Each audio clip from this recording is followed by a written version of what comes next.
And at third base, from Chatham, Massachusetts, it's the back end of a home-and-home between the top two teams in the Eastern Division. The Whitey Red Sox and the Chatham Anglers set to take on for Game 30 of the Cape Cod Baseball League season here from a perfect night here in Chatham, Massachusetts, and Veterans Field on the eastern end of Cape Cod. Alongside Brian McLaughlin, I'm TJ Mathewson.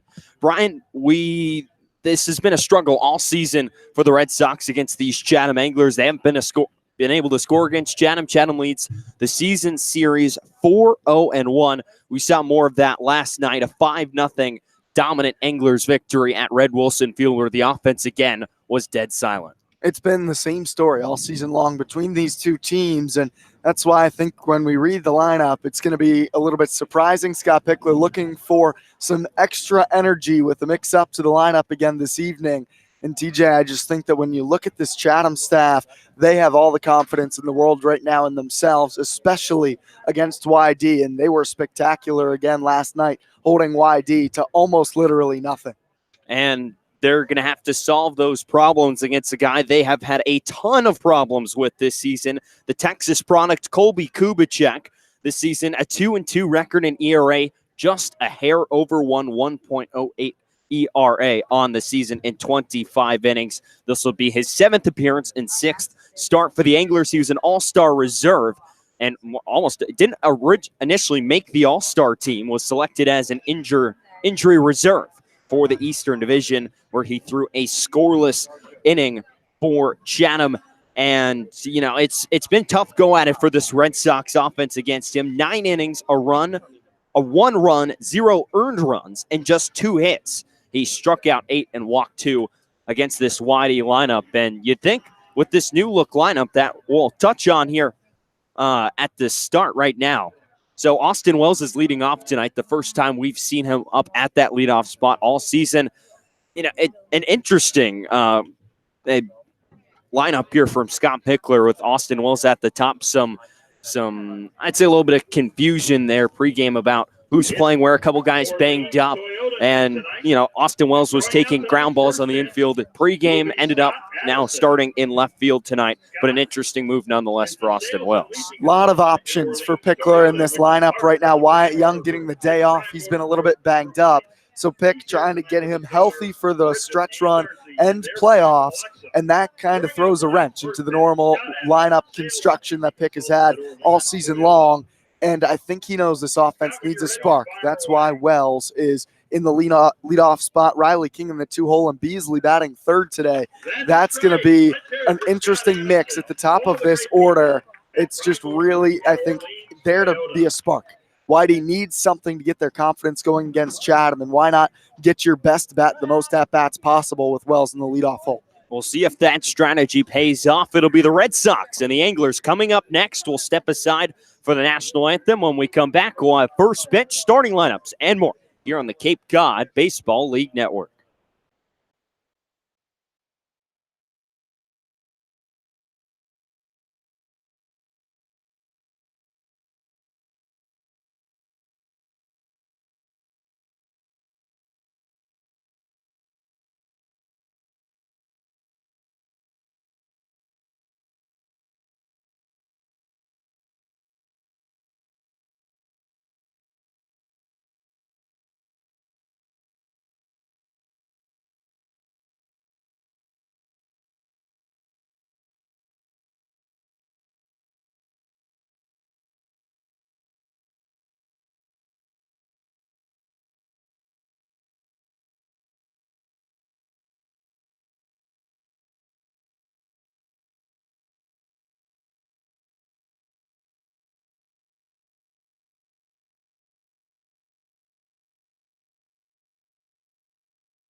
The Anglers have taken the field here at Veterans Field, and they'll send down Colby Kubicek, the Texas product, to face a new-look YD Red Sox lineup sent to you by Scott Pickler. Here's how it'll go. Austin Wells leading off his first start in the leadoff spot this season, out in left field, batting leadoff for YD.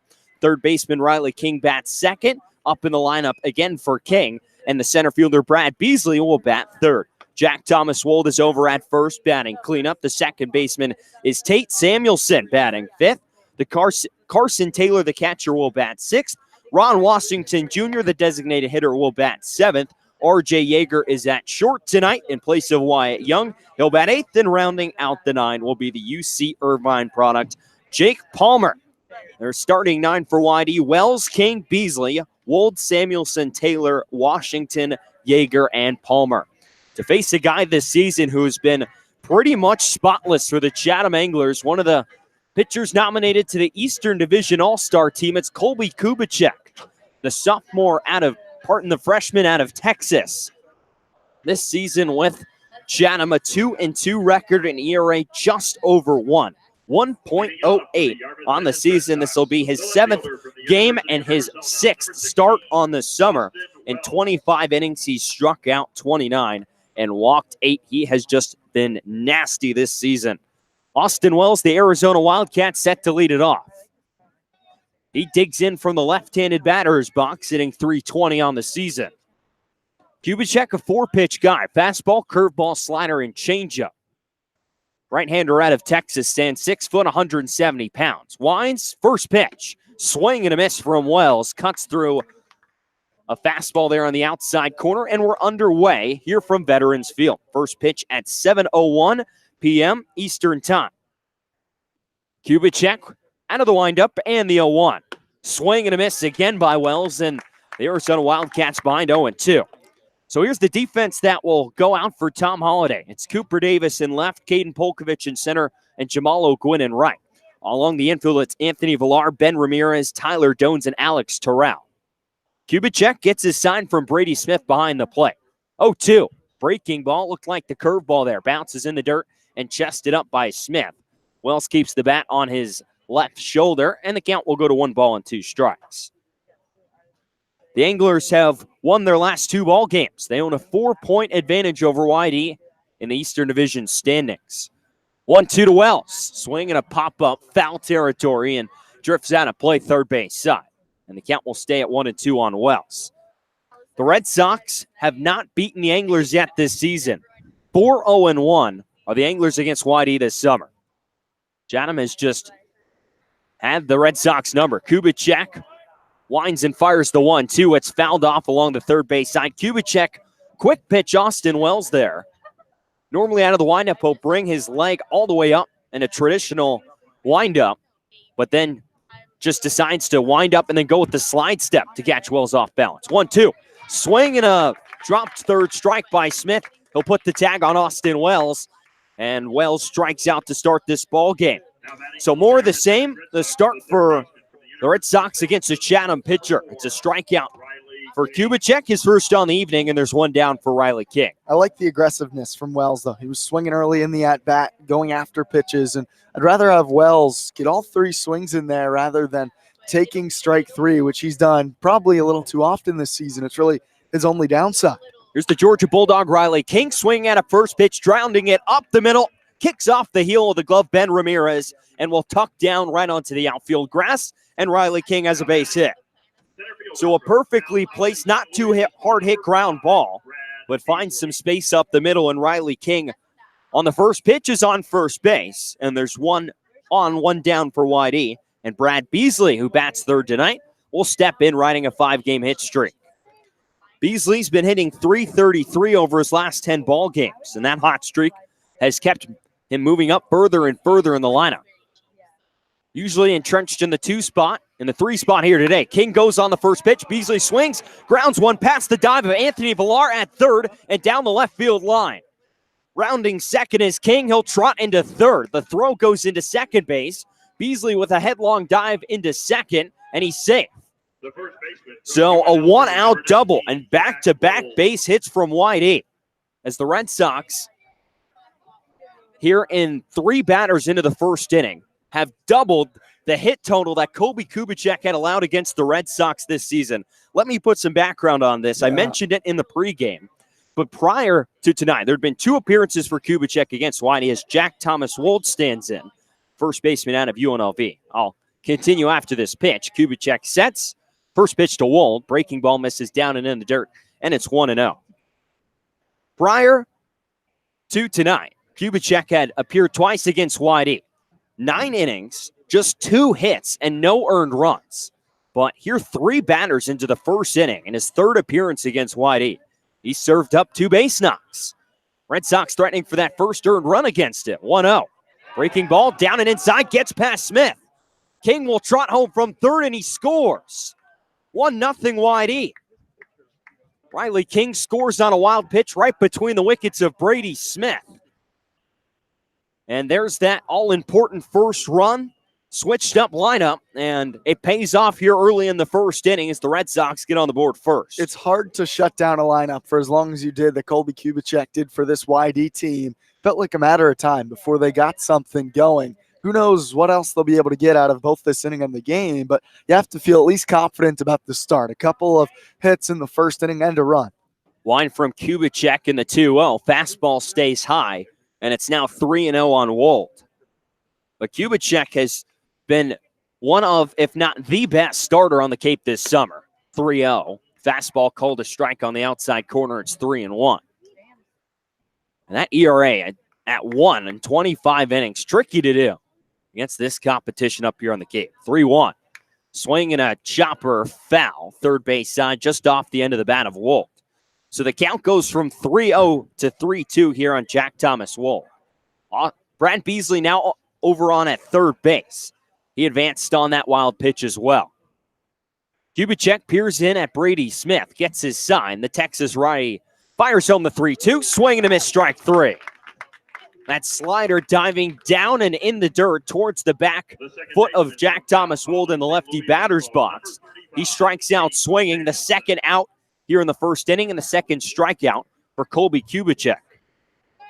Now here's the second baseman, Tate Samuelson, 0 for 1 yesterday versus Chatham. First pitch to the Cal Poly product. Fastball stays high, and it's 1-0. That heater at 94 miles an hour on Kubicek, lit up right in the middle of the brand new scoreboard here at Veterans Field. 1-0. Swing and a chopper foul, third base side, as it trickles in to the Anglers' dugout, and the count will even at 1 ball and 1 strike. Tate hitting at .222 this season, a pair of doubles, a home run, and 7 RBIs. Beasley leads off of third. Red Sox trying to push across another run here in the first. 1-1, swing and a line drive, but hooks just foul down the first base side. Samuelson, more of a defensive swing there, but was about 5 or so feet from keeping that one fair down the first base side in extra bases. Instead, it's just 1 and 2. Kubicek has a chance to strike out the side here in the top of the first. The righty winds. And the 1-2. Breaking ball misses away. Down and away from Samuelson, the right-handed hitter out of Cal Poly, and the count will even at 2 balls and 2 strikes. Red Sox still seeking that first one against Chatham this season. 2-2, chopped slowly towards third, off the third base foul line, and it's called foul. The third baseman, Anthony Villar, fielded that. It looked like from here where we're situated on the third base side, right on top of the chalk. But the third base umpire, Mike Finn, ruled it foul. Umpires here tonight, Frank Auditori behind the plate, Rick Emerson at first, and Mike Finn at third. 2 balls and 2 strikes here to Samuelson. Already 1-0 YD here in the top of the first. 2-2. Breaking ball way upstairs. Pops out of the glove of Smith. He can't find it. Thankfully, it settles right next to the foot of Tate Samuelson, and Beasley can't get anywhere at third. Beasley thought about it, though, didn't he? He's being aggressive over there at third, knowing any run is important for YD. Already a 20-pitch inning, though, for Kubicek here in the first. Samuelson looking to drive in his Cal Poly teammate, and Beasley at third. Kubicek winds 3-2. Swing and a dribbler again foul up the third base side. And the count will stay full on Samuelson. If Tate reaches, Carson Taylor, the switch hitting catcher out of Virginia Tech, awaits on deck. Boy, would he love his first knock of the Whitey season here in the first. Kubicek again rocks and fires the payoff pitch. Breaking ball, swinging a grounder right back to him. He stabs it out of the air above his head. Will toss over to first and Alex Terrell. That will retire the side here in the first inning. The Red Sox, though, cash in on a wild pitch as Riley King comes home to score. A pair of base hits for Whitey and a run scoring on the wild pitch has put Whitey in front of Chatham 1-0 here in the top of the first inning. What to the bottom of the half. Chatham coming to the plate against the new Whitey arm out of Maryland, Mark DeLuya. When we come back here on the Cape Cod Baseball League Network.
We'll get our first look at the Maryland Terrapin, Mark DeLuya, the sophomore out of Flossmoor, Illinois, making his first start of the summer for YD. 6'3", 185 pounds.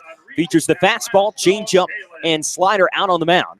A primary reliever at Maryland this season, where he appeared in 24 games, 23 of them out of the bullpen. So Cooper Davis, the Vanderbilt product, will dig in, facing Mark DeLuya. So Tom Holliday, his lineup tonight goes like this. Cooper Davis in left field leading off. Caden Polkovich riding a 10-game hit streak in center field and batting second. Ben Ramirez, the shortstop, bats third. Jamal O'Gwin, the USC Trojan, bats cleanup. Alex Terrell batting fifth at first base. As DeLuya sets, and the first pitch from the righty. Fastball misses upstairs at 87. And it's 1-0 on Davis. So Terrell at first. Brady Smith batting sixth at catcher. Paxton Wallace in the DH spot, batting seventh. Anthony Villar as the 1-0 misses inside, and the count goes to 2-0 on Cooper Davis. So Villar is at third base, batting eighth, and Tyler Dones is at second, and rounding out the nine. DeLuya already behind 2-0. Here's the pitch from the Terrapin. Fastball called a strike on the outside corner. It's 2-1. DeLuya did struggle with walks this season at Maryland. In 38 innings, he walked 25. He's not really an overpowering guy. 38 strikeouts in his 38 innings. 2-1 misses well outside again. There's the fastball. Again at 87, and it's 3-1. Looks like he's going to cut it and sink it as well, TJ. Like you said, not exactly a strikeout pitcher with the 87-mile-an-hour heater, but he's got good movement on it. 3-1. Called a strike on the inside corner. Davis tossed his bat back to the Chatham dugout, expecting Frank Auditore behind the plate to call that ball 4. Instead, it's called strike 2.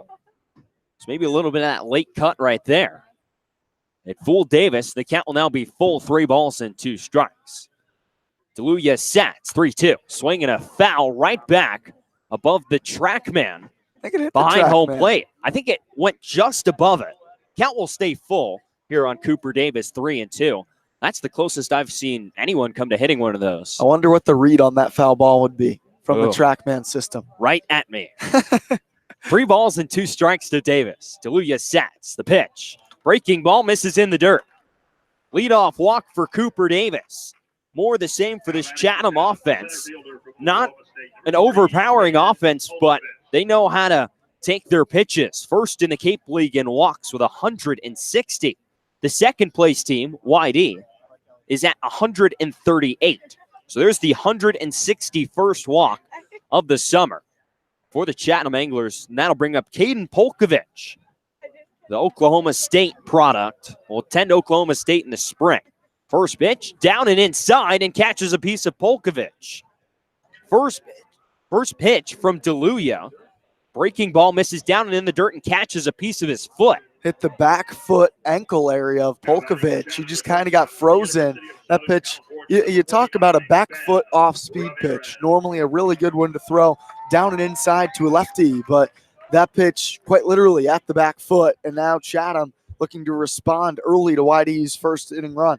And we were expecting a bullpen day today from YD with DeLuya on the mound. Hadn't thrown more than 4 2/3 innings in his only start of the season this year at Maryland, but allows the first 2 to reach on a walk and a hit by pitch.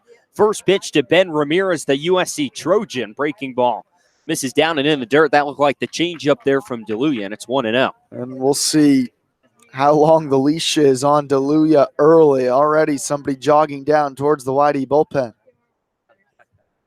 1 ball and no strike on Ramirez. Average up to 274. Ramirez awaits the 1-0. Breaking ball misses low, and it's 2-0. DeLuya not in the strike zone so far. And we're seeing those walk problems that he had this past season at Maryland. So 7 balls and 3 strikes for DeLuya. Right-hander sets. Peeks back at second.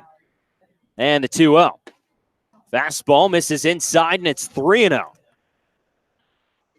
Already, you said it, Brian. Arms stretching down there in the Red Sox bullpen, and Pick already out of the dugout on the first base side. Pick's just trying to slow this game down right now, TJ. He knows that he doesn't want it to get out of hand in the first inning. It looks like it might be Brandon Dufault, the righty from Northeastern, beginning to toss for the Red Sox.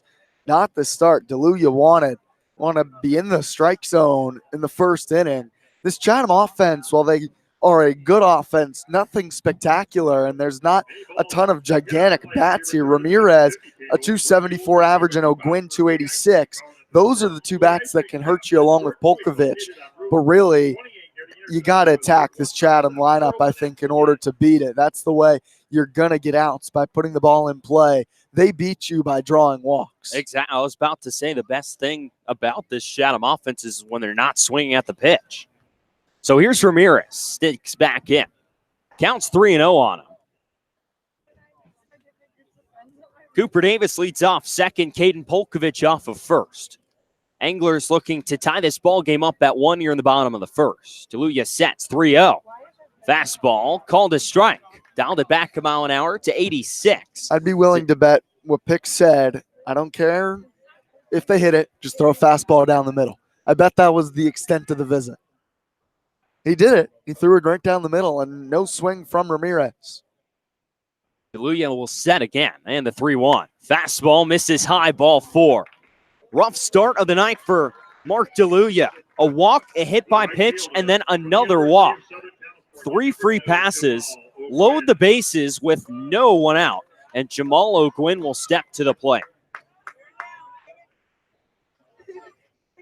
The Anglers this season with the bases loaded hit just 196, but O'Gwin a chance to make his stamp on this game early. The USC Trojan digs in, 286 hitter. It's the cleanup man in Tom Holliday's lineup. DeLuya sets. First pitch to O'Gwin. A breaking ball misses away, and it's 1-0. So 4 batters that DeLuya has faced, and he's been behind to every single one. O'Gwin wears number 2. Anglers wearing their home white pinstripes. Red Sox road red uniforms. 1-0. Breaking ball misses away, and it's 2-0. Good uniform matchup today. I love these uniforms. The Road Reds pop, and I like the Chatham pinstripes as well. So Dufault quickly warming down in the Red Sox bullpen. Yes, though, Brian, these Chatham home pinstripes, Yep. one of my favorite uniforms to look at here on the Cape. This is as good of a matchup as you're going to get. So Red Sox, white pants, red road uniforms, 2-0. Breaking ball misses low. It's 3-0. This, if he walks O'Gwin here, I think we might be seeing Dufault early. Dufault is loosening in a hurry down the Whitey bullpen. Anglers a chance to put this game out of hand quick here in the bottom of the first. 3-0. Fastball called a strike right at the knees, and it's 3-1. DeLuya, a native of Flossmoor, Illinois. A sophomore at Maryland, just activated a couple days ago. Red Sox have been running out of arms recently. Jack Leftwich just released today. So the bullpen gets thinner and thinner. 3-1. Breaking ball, actually fastball, called a strike right at the knees, and it's 3-2. DeLuya can get a double play ball right here to either R.J. Yeager at short or Tate Samuelson at second. I'm sure they'll take the run in exchange for 2 outs. O'Gwin steps in. Payoff pitch. Swinging a ground ball towards third. King will step on the bag at third. Fire across the diamond to first, and it's in time. So not your conventional double play, but a 5 unassisted and then a 5-3 across the diamond. We'll put 2 outs on the scoreboard. Davis comes home from third and scores. The Anglers tie this game up at 1 apiece here in the bottom of the first inning, but a big double play there from Mark DeLuya. Riley King fields the chopper, steps on the third base pillow, and then fires across, scooped out of the dirt by Jack Thomas Wold, and there will be 2 down. I'll bring up Alex Terrell as a turn and look at second base. Ben Ramirez out there. Not too big of a lead being held on by Yeager. Tej, what did you think King had a chance at second there for a potential triple play? It's possible. The ball led him right to the bag. If there were an opportunity, it would have been there. Brewster turned a triple play a few nights ago, similar fashion. First pitch to Terrell. Actually, changeup stays upstairs, and it's 1-0. That would have been interesting to see King try it. He probably made the safe play, getting 2 outs for sure, and making the strong throw to first. But O'Gwin, not all that quick down the line. That would have been an opportunity. It would have been a tricky play, but I would have loved to see definitely possible. It would have been a fun attempt. 1-0. Changeup again misses low. It's 2-0. So 5 batters and 5 counts where Mark DeLuya has been behind. But you see what happens when he's in the zone. He gets the double play ground out. And even though it ties the game with Cooper Davis crossing the plate to score, I think it's still important to show that go ahead and throw it over the plate. Let's see what happens. Make Chatham beat you with the bats. Don't let them beat you just watching the baseball. 3 balls and no strikes here on Alex Terrell. DeLuya sets at the belt. And the righty kicks and fires. The 2-0, misses low. And now it is 3 balls and no strikes here on Terrell. Power hitting left-hander out of Miami. Hits .344 at home. Prodigious power, 24 long balls this season at Miami. If DeLuya leaves one over the middle of the plate, Terrell can send it out of sight. Right-hander sets, 3-0. Inside, gets past Taylor, it's ball 4. Another free pass for Mark DeLuya. His 3rd walk of the inning and his 4th free pass. And now that'll bring up Brady Smith, the catcher out of Florida. Taylor's got to keep that ball in front as well. I think that's a blockable baseball. You want to keep runners on first and second. Now they're on the corners as Ramirez moved up to third easily. So Ramirez now at third, Terrell at first. And Brady Smith digs in. The defense for YD today, Austin Wells in left field, Brad Beasley in center, Jake Palmer in right. From left to right across the infield, it's Riley King, R.J. Yeager, Tate Samuelson, and Jack Thomas Wold with Carson Taylor behind the plate. So here's Brady Smith. DeLuya sets, fires home the first pitch, and a fastball called the strike, and it's 0-1. It's his first pitch strike. There's a start. 0-1 the count here on Smith. Didn't play in Chatham's 5-0 victory yesterday. Was an all-star for the Eastern Division, hitting .292 this season with 4 doubles and 2 long balls. DeLuya fires home the 0-1. Breaking ball called a strike, and it's 0-2. DeLuya a chance to put Brady Smith away here on 3 pitches. 1-1 our score here in the bottom of the first inning. Matchup between the top 2 teams in Eastern Division. 6th and final time these two will square off. 0-2 misses up and outside, and it's 1-2. Chatham leads the series 4-0-1. 4 wins, no losses, and a tie against these Whitey Red Sox, who have struggled to hit this Chatham pitching staff. Off to a good start, though, in the top half of the first. 1-2. Breaking ball, check swing. Smith goes around. Taylor will pick the ball up off the dirt, place the tag on Brady Smith, and that'll be the first strikeout of the game for Mark DeLuya and the 3rd out of this first inning. So DeLuya walks 3, hits 1, and gives up a run. It scores on that double play, and the Anglers tied up at 1 here in the bottom of the first. We'll head to the top of the second. 1-1 between Whitney and Chatham here on the Cape Cod Baseball League Network.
Catcher, 22. 6, 7, and 8 in the Red Sox lineup. Coming to the plate here in the top of the second inning. 1-1 between Whitey and Chatham.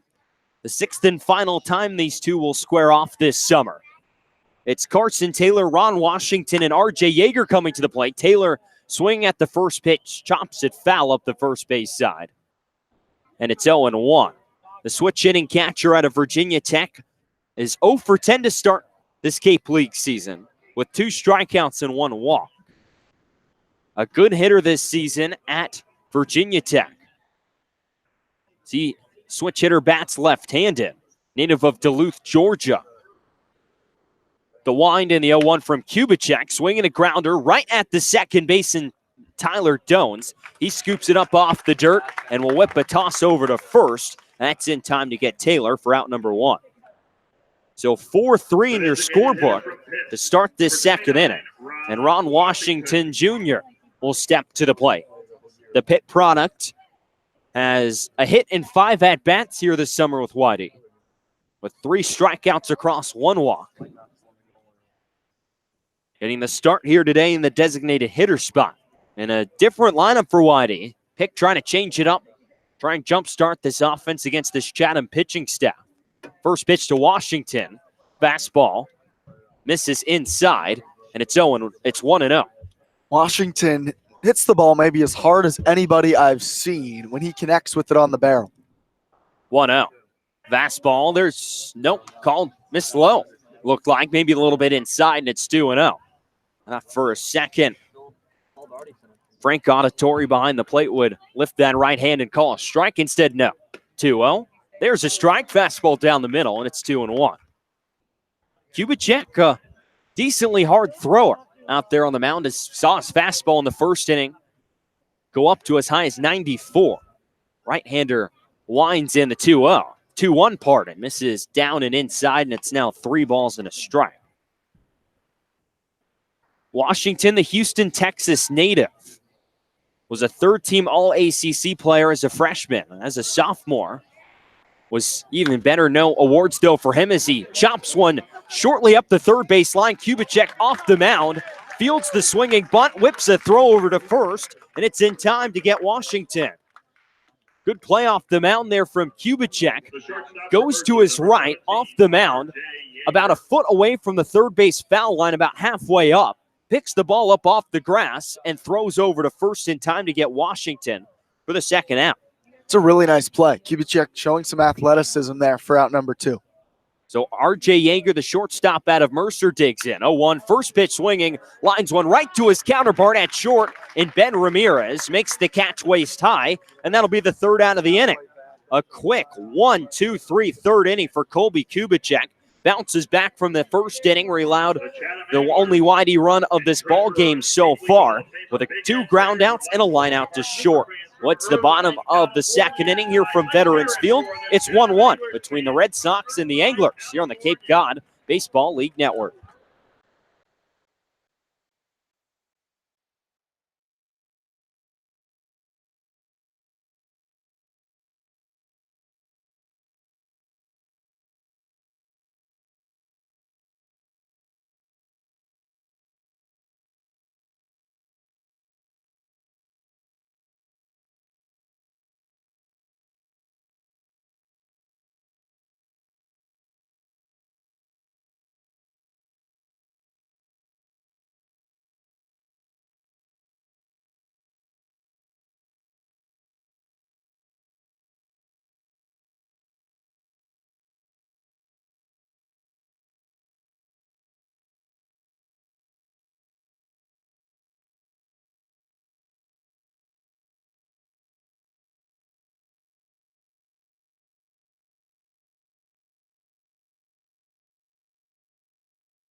Bottom third of the Anglers lineup set to come to the plate here in the bottom half of the second inning. It's 1-1 between Whitey and Chatham, a matchup of the top 2 teams in the Eastern Division. 4 points separate the two. Mark DeLuya still out on the mound for Whitey. First place from the Maryland Terrapin. Breaking ball misses away for ball 1. It's 1-0. It's a rough first inning for DeLuya. 3 walks, a hit by pitch. A run would score on a double play. Otherwise, kept the Anglers off the board. 1-0 to Paxton Wallace is fouled up and out of play on the third base side, and it's 1-1. But it was good to see DeLuya bounce back. But I can imagine he'll be on a short leash. Just 19 pitches for him so far, 29 pitches at 10. 1-1. Fastball misses away, and it's 2-1. Kubicek settled in with a really nice second inning. DeLuya needs to do the same for YD to try to answer. DeLuya, 6'3" right-hander sets, 2-1. Fastball not even close. Taylor had to stick his arm all the way across his body, well into the other's batter's box on the left-hand side to make the catch on that one. It's 3-1. That's going to get Default up and throwing again. The leash is much tighter, I would imagine, in the second inning for DeLuya. 3 balls and a strike on Paxton Wallace. DeLuya walked the leadoff man in the first. A ball away from doing that here. 3-1 swing and a high fly ball to right center field. Will stay in the park. Jake Palmer over to his right. Will circle underneath it and make the catch for the first down of the inning. So loud sound off the bat of Paxton Wallace, but no damage from DeLuya. And it'll be Anthony Villar, the third baseman out of Miami, to step to the plate here with 1 out in the second inning. Villar struggling this summer. Just 177 average, 1 double, 1 home run. He bats left-handed against the righty DeLuya. who winds and fires a first pitch breaking ball. Catches the outside corner. It's 0-1.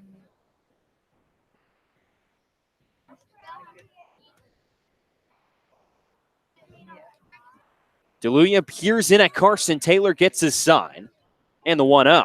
Breaking ball, again called a strike. The count's 1-1.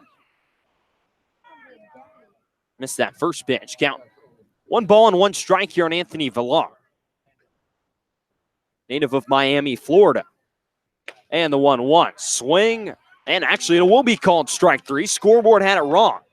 So 3 pitches, Villar strikes out.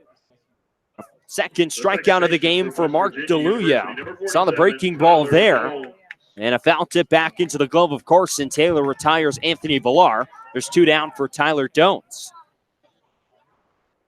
So as Brian mentioned, it would be good to see a 1-2-3 inning here from DeLuya. He's got the first 2 out of the way. And here's the West Virginia product in Tyler Dones.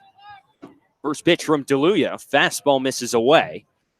And it's 1-0. Dones, a native of Fayetteville, Georgia. Stands at 5'10", 175 pounds. At 316 this spring at West Virginia as the 1-0 is called a strike. Fastball at 86 on the outside corner. It's 1-1. Dones not having quite as much success up here on the Cape, just 228. He's got a double, a triple, and 3 runs batted in. 1-1.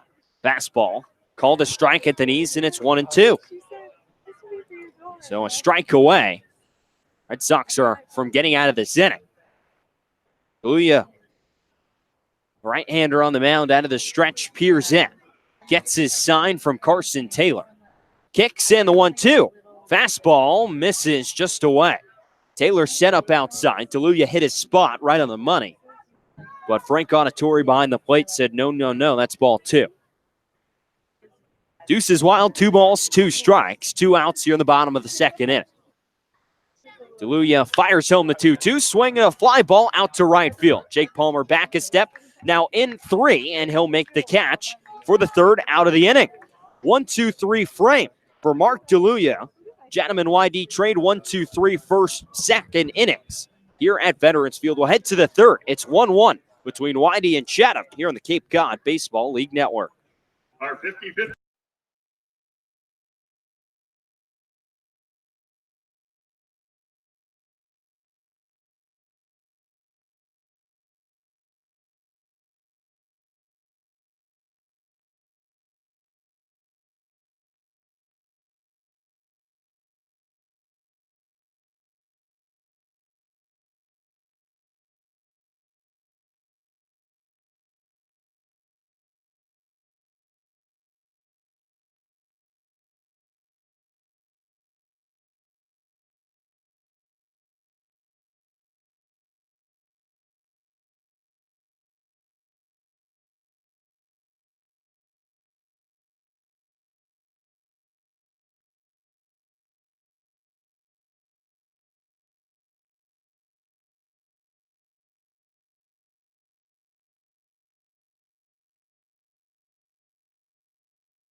Top of the 3rd in Chatham, Massachusetts at Veterans Field. It's 1-1 between the Anglers and the Red Sox.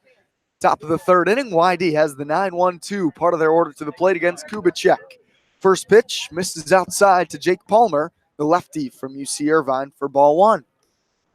Brian McLaughlin here with TJ Mathewson. Big time matchup. Second time these 2 teams have faced in as many days. 1-0. Called strike on the outer edge to Palmer, 1-1 on the fastball.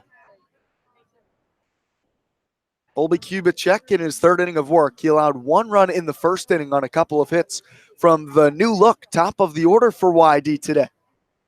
Here's the 1-1 to Palmer.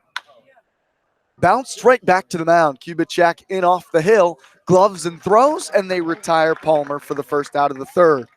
Second ground out back to Kubicek so far today. He had to make a much more difficult play on the bouncer from Ron Washington, but Palmer rolls it right back to the pitcher, and there's one down in the third for the Red Sox. And from what we've seen, he's looked really comfortable out there on the mound. Both throws he made, and some pitchers, you'd say, have the yips thrown to first base. It's just different than throwing off the mound, but Kubicek, no problem at all. Now the new leadoff man in the order for the Red Sox. It's Austin Wells. First pitch, popped up, third base side. That's out of play for strike one to Wells. Wyatt Young getting an off day in the lineup for Scott Pickler, the generally everyday shortstop and leadoff man. So Wells slotted into the leadoff role. Here's the 0-1. Bounced, again back to the mound. Kubicek fields on the backhand, plants, throws in time to get Wells. He's an athlete out there on the hill. Two ground outs back to Kubicek, this time moving to the third base bag, made the backhanded stop and a strong throw, and there's two down here in the third. That time a little bit tougher of a play, but I want to note that we've now seen Kubicek slide step out of the windup and then hesitate during the windup to try and throw off the timing of Austin Wells. It's been with Wells at the plate both times. That time in that pitch did a little hesitation. First Mid-leg pitch kick. fouled off by King on a regular windup from Kubicek, 0-1. 1-1 here in the top of the third between the top two teams in the Cape League. Chatham at 44 points. They've won two straight and lead the Eastern Division. Whitey in second in that Eastern Division with 42, two back of the Anglers. 0-1, lined foul, backwards and out of play by King. It's no balls and two strikes. 1-1 here in the third. A beautiful evening here in Chatham. Final matchup of the regular season between these two. No balls and two strikes to King. Kubicek wants. Slow windup. The pitch. Fastball misses away to Riley King. A ball and two strikes.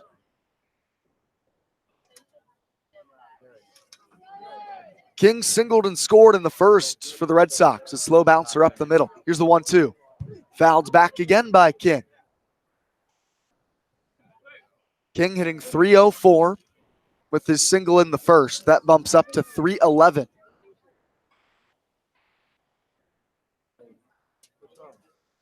The righty from Georgia has had a great month of July.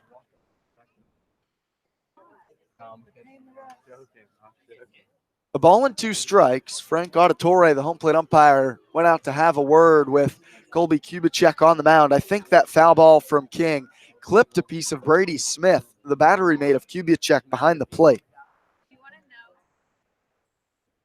Auditore with the clean home plate now, brushes it off, back behind the dish, and we're ready to play.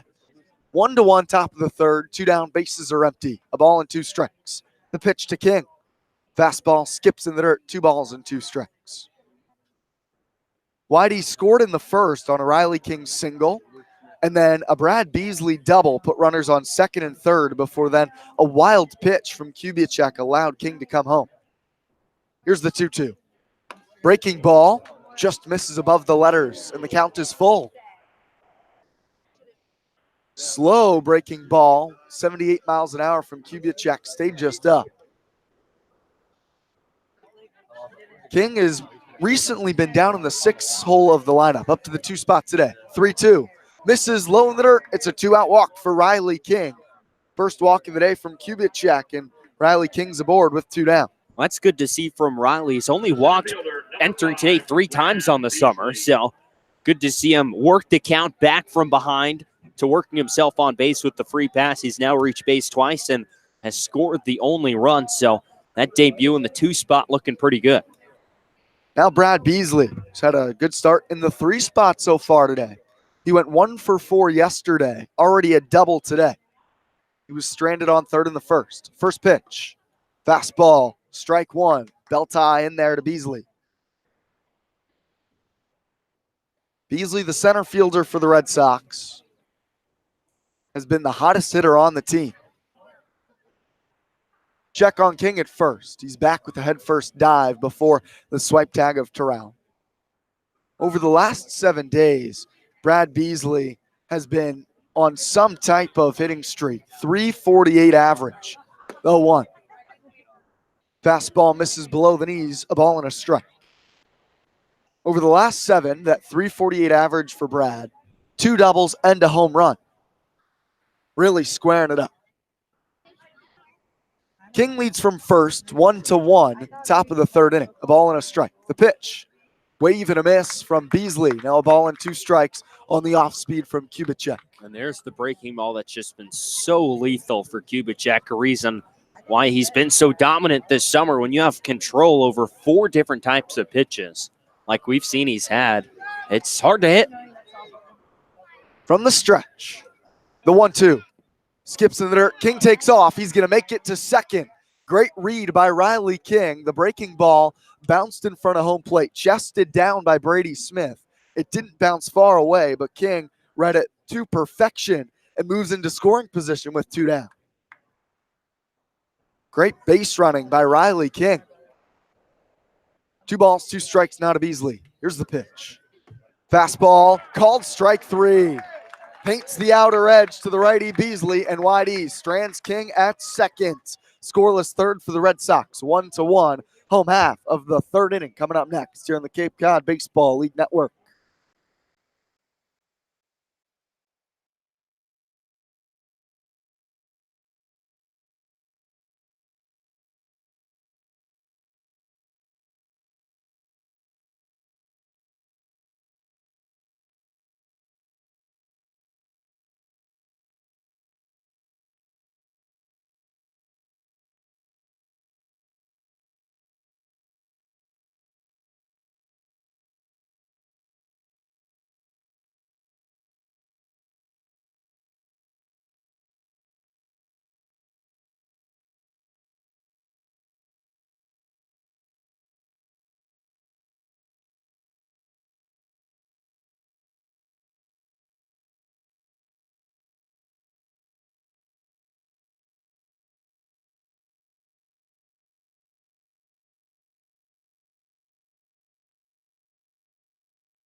Bottom of the 3rd, we're back in Chatham. It's 1-1 between the Red Sox and the Anglers. YD heads to their bullpen as we begin the 3rd inning in the bottom half. The top of the lineup up for the Anglers against Brandon Dufault.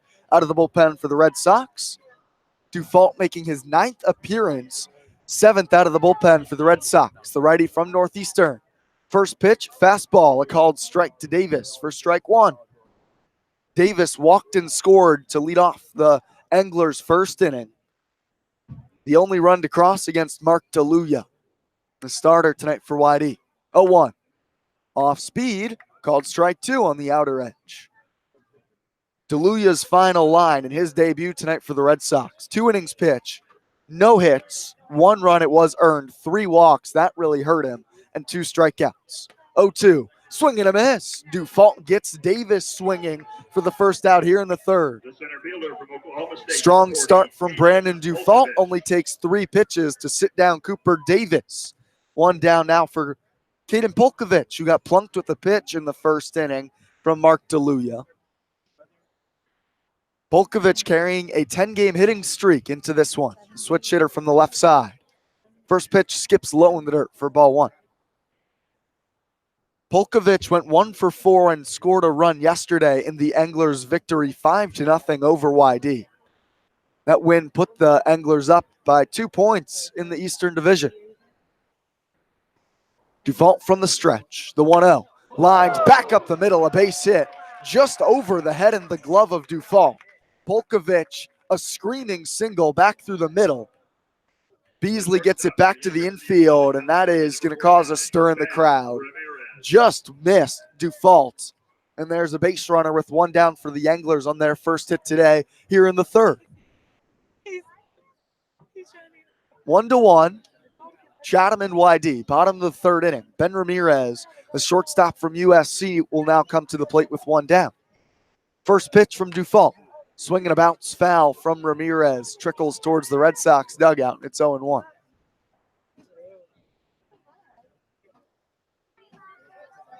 Dufault at a Northeastern has an 8.02 ERA in 12 innings on the season for the Red Sox.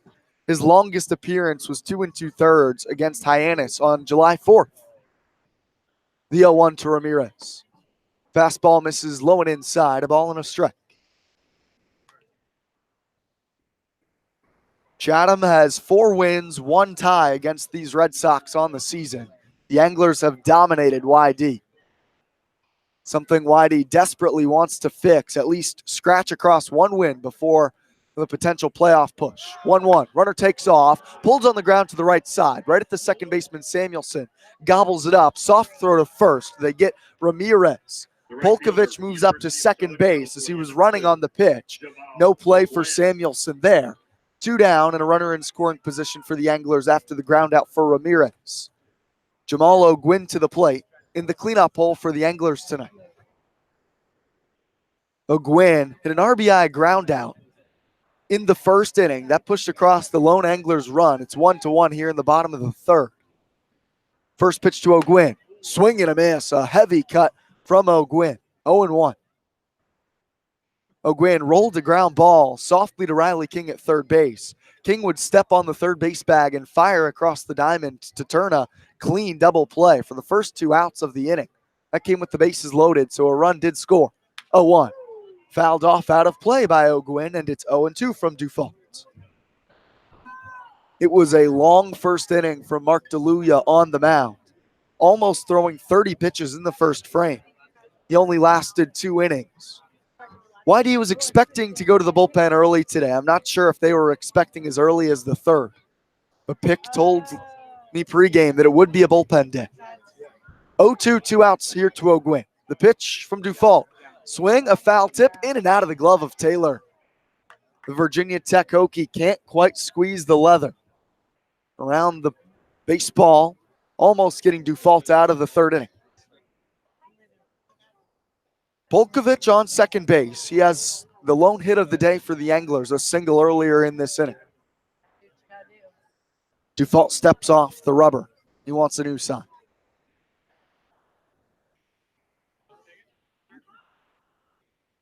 One to one, bottom of the third. No balls, 2 strikes to O'Gwin.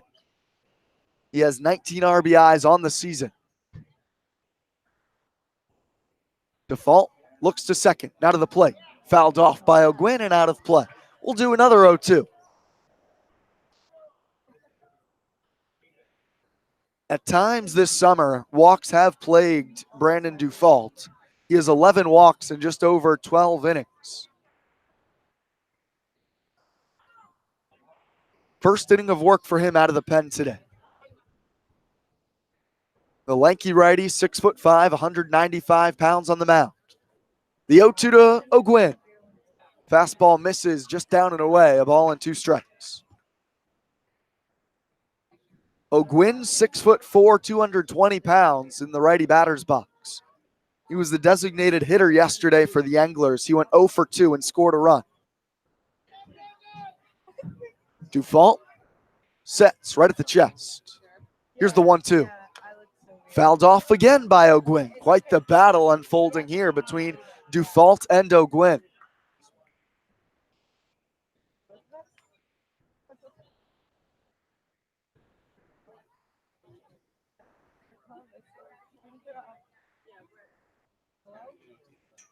Sun starting to set here at Chatham. Soft, sky overhead out beyond center field. Light's starting to take effect a little bit here in the third. 1-1. The 1-2 pitch to O'Gwin. Breaking ball misses down and away. Carson Taylor pounces on it in the lefty batter's box to keep Polkovich at second. Now it's 2 balls and 2 strikes to O'Gwin. Both teams scored 1 in the first this evening. Nothing since then. Bottom of the third now. Dufault really slowing down here to O'Gwin. An important at-bat in an important ball game.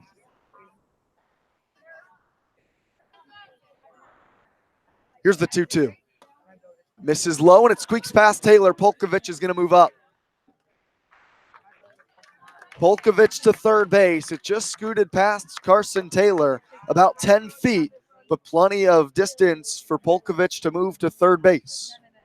He will score now on any hit by O'Gwin. 3-2, 2 outs. Bottom of the third. Dufault, the righty on the mound, looking for a scoreless third inning. Here's the pitch. Check swing. He did go, says Frank Auditore. No help needed from first. The home crowd not too happy, but Dufault fans O'Gwin to get out of the third. Still even at 1 after 3 here in Chatham. This is Red Sox baseball on the Cape Cod Baseball League Network.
Top of the fourth. It's 1-1 in Chatham between the Chatham Anglers and the YD Red Sox.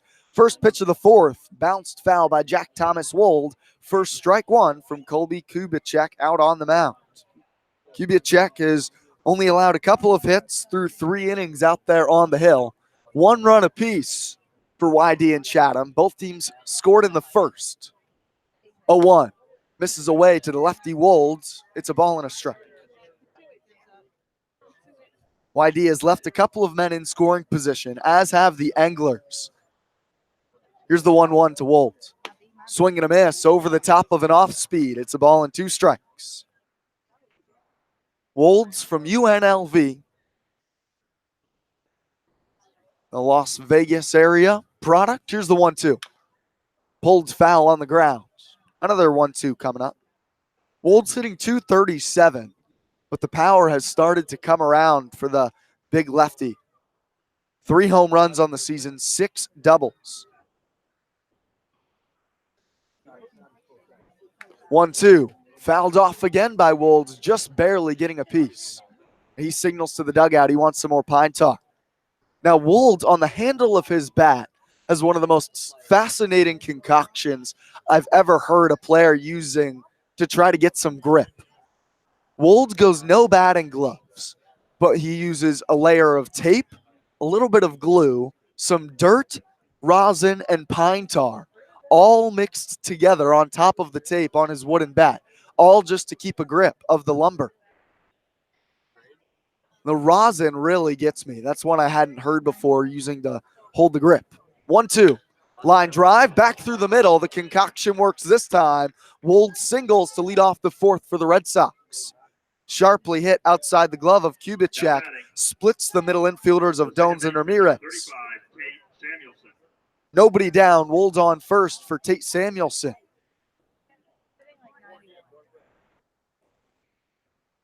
One to one, top of the fourth. A battle of the top two teams in the Cape League tonight. Second time in 2 days. Chatham took yesterday's ball game 5-0. Whitey looking to return the favor. First pitch to Samuelson. Roped back up the middle. That's going to get down for another base hit. Wolds hesitated. He'll only move up to second base. It fell in front of Caden Polkovich in center, and Whitey has put 2 men aboard to begin the fourth. Number 22, Carson Taylor. Back-to-back loud singles up the middle from the Red Sox. Wold on second, Samuelson first for Carson Taylor. And now the wheels starting to turn for Scott Pickler in the third base coach's box. Taylor 0 for 11 so far as a Whitey Red Sox. Perhaps a sacrifice bunt upcoming here for the catcher out of Virginia Tech. First pitch from Kubicek. He's swinging, lifts it in the air, left field. Davis drifting back, the left fielder. He has plenty of room in front of the track, and he makes the catch on the lazy fly ball from Taylor. One down in the fourth. Runners on first and second for the Red Sox, and Ron Washington to the plate for YD.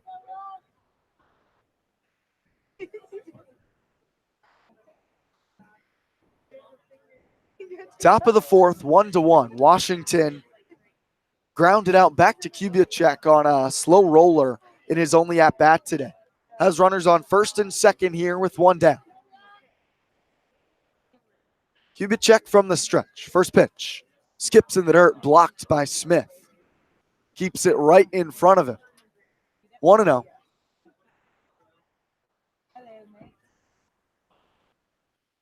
Wold on second base. He led off the inning with a single. Samuelson, first base, followed suit.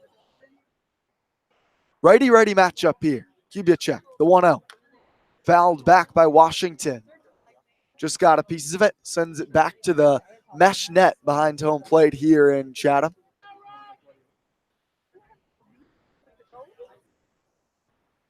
Whitey's offense looking to break out against an Anglers staff that has shut them down better than anybody else in the Cape League. Whitey averaging only 1.4 runs per game against the Anglers this season. Headlined mostly by Kubicek. Here's the 1-1. And again, misses in the dirt. Smith is a wall behind home plate at the moment. Keeps it in front, 2 balls and a strike. Kubicek has thrown 9 innings, not counting anything tonight against YD. Has not allowed an earned run entering tonight's ball game. 1 earned so far this evening.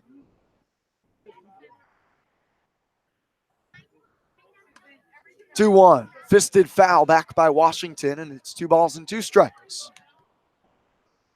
YD has not scored more than 3 runs against the Anglers all season. They have a total of 7 runs, only 5 of them earned in 5 games against the Anglers. 1 run here tonight, top of the 4th inning, 1-1. Looking for more here in the 4th. Runners on first and second with 1 down. The 2-2. Check swing. He did go around. First base occupied. It's blocked by Smith. Both runners hold, and that's a check swing strikeout by Ron Washington. And a chance there for Whitey to really get to Colby Kubicek and string together a 3rd hit in this inning. But Ron Washington just can't hold up that swing on a breaking ball. That might come back to hurt the Red Sox unless R.J. Yeager can bat him in here with 2 outs. 2 down, as TJ said, for Yeager. 0 for 1 today. First pitch. Bounce softly, left side. Going to be a tough play. Villar charges, throws off balance, gets past Terrell. Wold's going to score easily. Samuelson's turning around third. He touches the cushion, coming to the plate. He's going to score. Throw into third. They're going to gun out the base runner there. That's Yeager. Yeager, a soft roller to third, thrown away by Villar. YD scores 2. Yeager makes the 3rd out on the bases at third. But YD pushes across 2 on the air by Villar. 3-1, Red Sox here in the 4th. The throw skip past Terrell. 3-1 Red Sox. Terrell coming to the plate to lead off the 4th when we return for the Anglers. 3-1 Red Sox. This is the Cape Cod Baseball League Network.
Bottom of the fourth, YD with a lead over Chatham. Have not said that much this season. 3-1 Red Sox as we enter the bottom of the fourth. Terrell, Smith, and Wallace all to face Brandon Dufault. First pitch of the frame to Terrell in there for strike one from Dufault. 0-1 the count, 3-1 YD. They just scored twice in the top of the fourth. A couple of unearned runs on a throwing error from Anthony Villar. He spiked one that got past Terrell at first base, allowing both Wold and Samuelson to score. 0-1.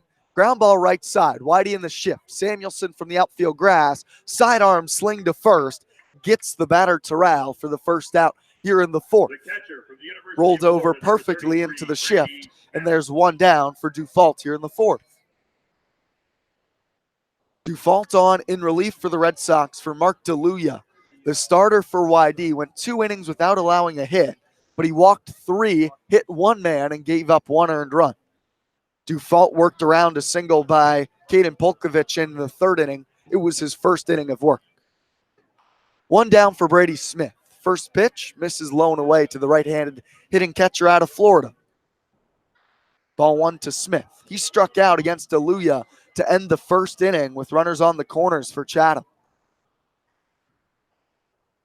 Dufault with the 1-0. Misses low, 2 balls and no strikes.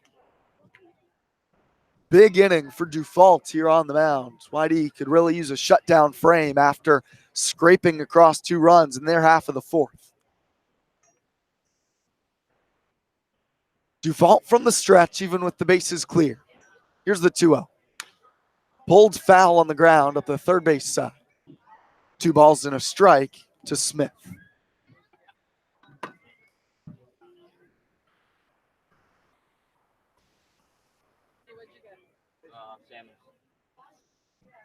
YD has now evened their highest run total of the season against Chatham tonight with 3. The 2-1. Fouled back by Smith. Now 2 balls and 2 strikes. Scott Pickler looking to shake some things up with a mixture of the lineup. How he was able to compile it, as well as leading off. YD only 4 hits through 4 innings, but they able to score 3 runs with some help from the Anglers defense. 2-2.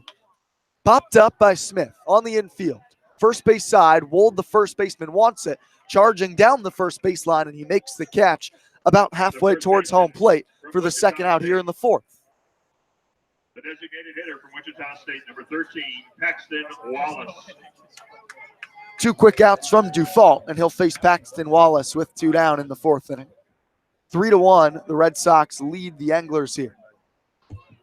Trying to get back in a tie for first place in the East Division. Also inching closer towards clinching a playoff berth. First pitch to Paxton Wallace, fouled back. 0-1. Wallace flew out to Jake Palmer in right fields in his only other at-bat today. Did not play yesterday. The designated hitter today for Tom Holliday's squad. Righty-righty matchup. Dufault with the 0-1. misses low, skipped off home plate to the backstop. A ball and a strike.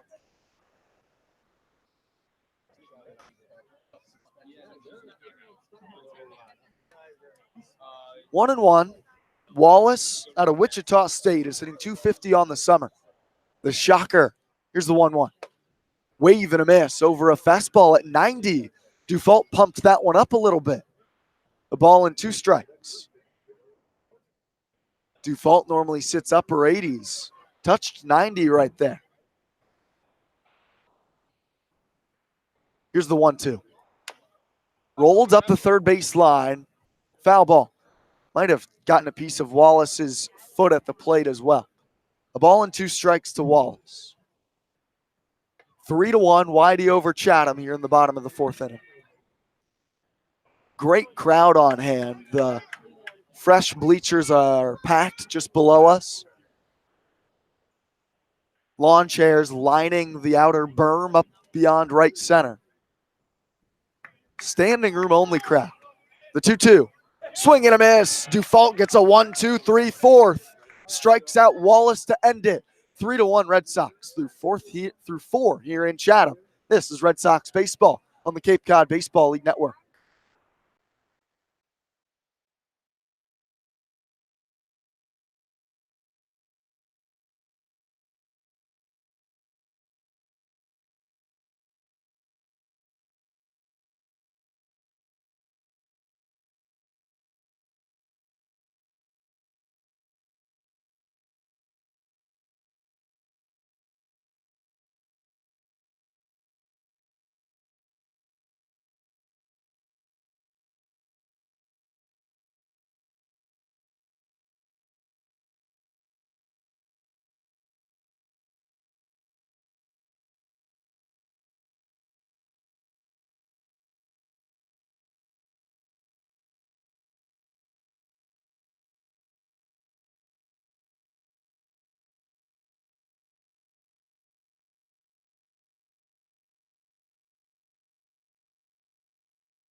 It's the Hawaii Rainbow Warrior, Jeremy Wu Yelland, out onto the mound for the Chatham Anglers here in the top half of the 5th inning. That'll close the line on Colby Kubicek. The Texas Longhorn exits this game after 4 innings. 3 hits, 3 runs, 1 earned. First pitch to Jake Palmer misses outside from Wu Yelland. Fastball from the left-hander at 94. A hard thrower from the left side is Wu Yelland. 6'2", 210 pounds out of Spokane, Washington, and attends the University of Hawaii. Wu Yelland, the lefty, kicks, and the 1-0. Cut on and missed. Fastball at 92.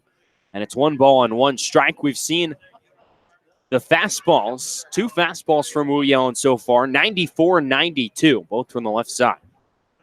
This is an important at-bat for Jake Palmer. A big on-base guy. He needs to get on before the likes of Wells, King, and Beasley at the top tonight if he's going to hit in the 9 spot. 1-1 to Palmer. Breaking ball misses away. First time we've seen that from Wu Yelland, who features the fastball, curveball, slider, and a changeup. At Hawaii this year, 17 games, 10 out of the bullpen, 10 starting. Recorded one save of 4.86 ERA in 46 and a third innings.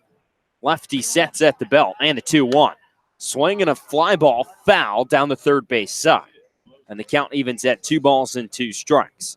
One negative you have about Austin Wells hitting leadoff is that there's just less freak when he comes to the plate with runners on. And that's why I like Palmer in the 9 spot, though. That kind of counters that out because Palmer, not a big average guy, but he walks so much and finds his way on base. That kind of counterbalances. 2 balls and 2 strikes to Palmer. Wu Yellen kicks 2-2. Swinging a grounder just fouled on the third base side. Stayed foul just to the left of the third base chalk by about a foot. And the count will stay even on Palmer, 2 balls and 2 strikes. He grounded out to Colby Kubicek back in the third inning. 0 for 1. So Kubicek, 3 runs today, just 1 earned. It'll be just his 4th earned run of the season in 4 innings. 2-2.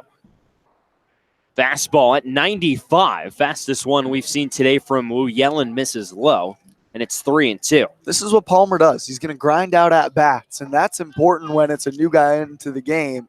Already, this is the 7th pitch of the at bat. That's a quality AB for Jake Palmer. Palmer digs in batting left-handed, the UC Irvine product. The 9-man for YD. Wu Yellen sets 3-2. Swinging a broken back grounder right at Wu Yellen. He slips off the mound, gets to his feet, throws to first, and it's a step ahead of Palmer for out number 1. Good recovery from Wu Yellen. Goes off the mound. He falls that way to his right. Slips off the mound as he's picking the ball up off the turf. And then spins and fires to first. And it's just in front of Jake Palmer for the first down of the inning. PFP is paying off today for the Chatham Anglers. Those pitchers fielding their positions between both Kubicek and Wu Yellen. Here's Austin Wells up for the 3rd time today. First pitch breaking ball from Wu Yellen. Over for a strike, and it's 0-1. Wells out of the leadoff spot today, the first time he's batting leadoff this season. A strikeout swinging back in the 1st, and a ground out to Colby Kubicek in the 3rd. Wu Yellen rocks and fires the 0-1, swinging a ground ball right at the second baseman, Tyler Dones. Off to his left, he fields on 2 hops.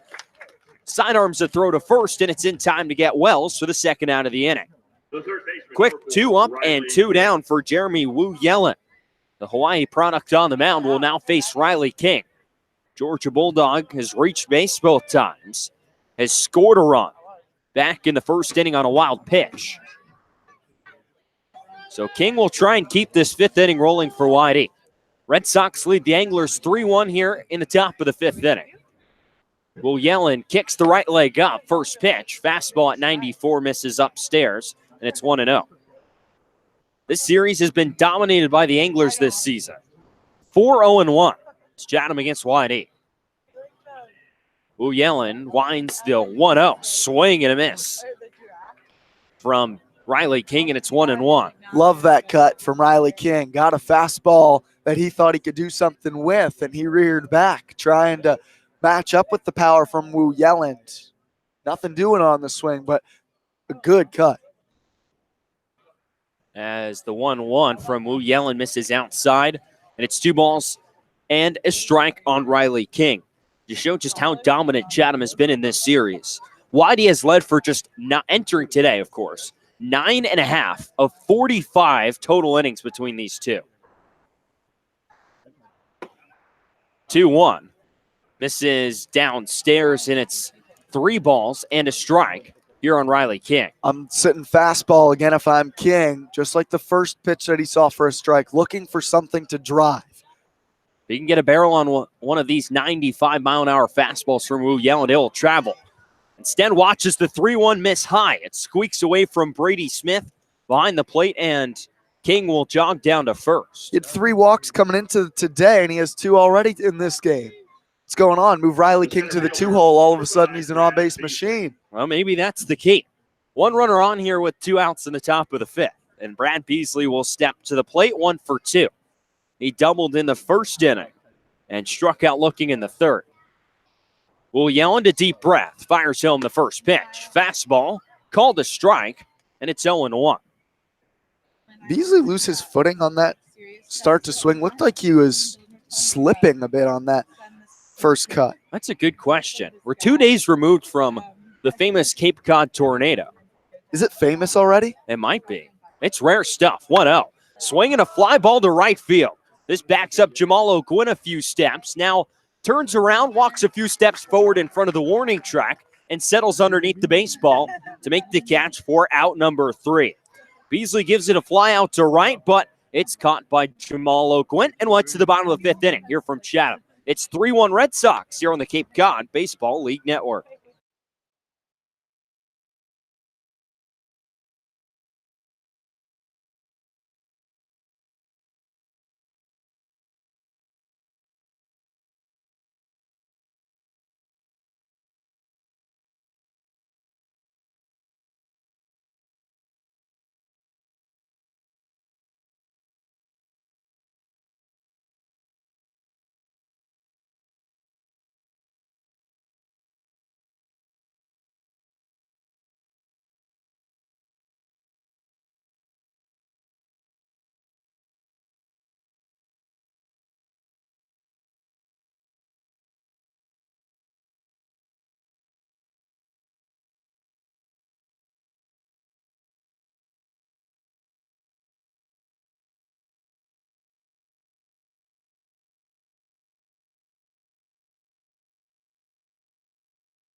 The third baseman. Chatham striding to the plate, 8-9-1 in the Anglers lineup. They trail Whitey 3-1 here at Veterans Field in Chatham, Massachusetts. TJ Mathewson and Brian McLaughlin here with you from the elbow of Cape Cod. It's Anthony Villar, Tyler Dones, and Cooper Davis scheduled to come to the plate against Brandon Dufault out for his 3rd inning of work.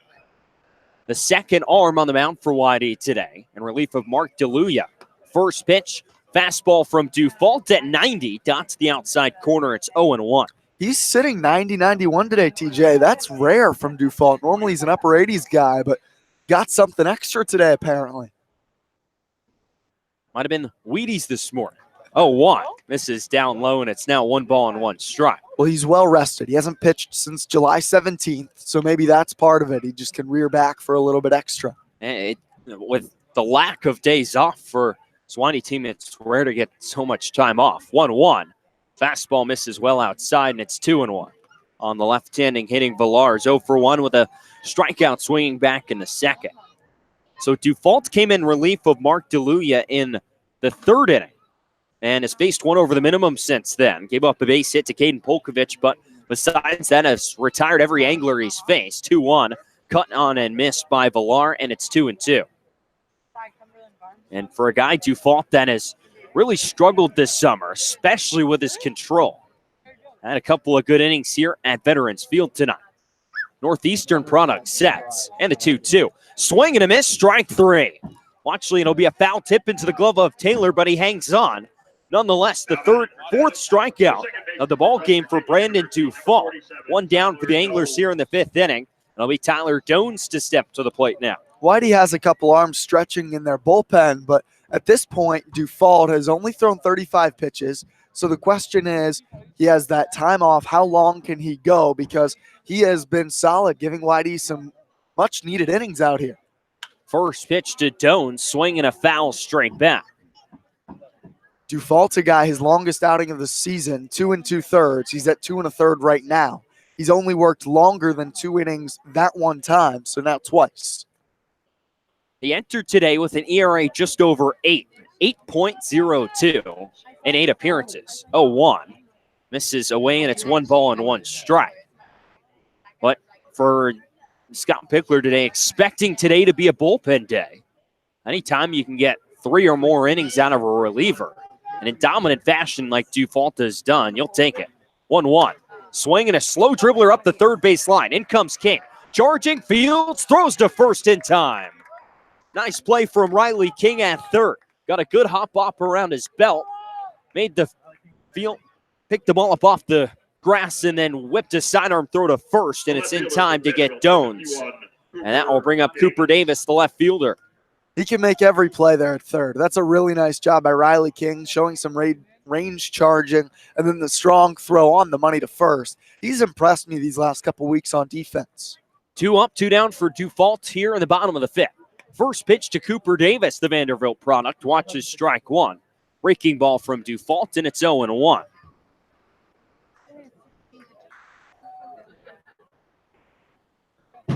Dufault, the 6'5" right-hander, sets 0-1. Swinging a chopper up the third base line, but it trickles foul. It kept shading right until about 15 feet in front of the first base bag. It crossed the foul line, chalk up the first base side, and the count's now 0-2 on Cooper Davis. Dufault, the native of Windham, Massachusetts. 2019 with Northeastern, a 5.4 ERA. And out away from 3 scoreless innings here at Veterans Field tonight. He peers in at Carson Taylor, gets the sign. Right-hander sets at the chest, 0-2. Breaking ball, swing and a dribbler up the middle into center field for a base hit. Davis was guessing fastball, got the breaking ball way out in front of it, but able to stay back just long enough to nub it into center field for a 2-out base hit. Yeah, he was starting to chase a pitch that was out of the zone. If you're Brandon Dufault, you just have to move on. You executed your pitch there. That's a breaking ball that really shouldn't be able to have anything be done to it. It's so low in the zone.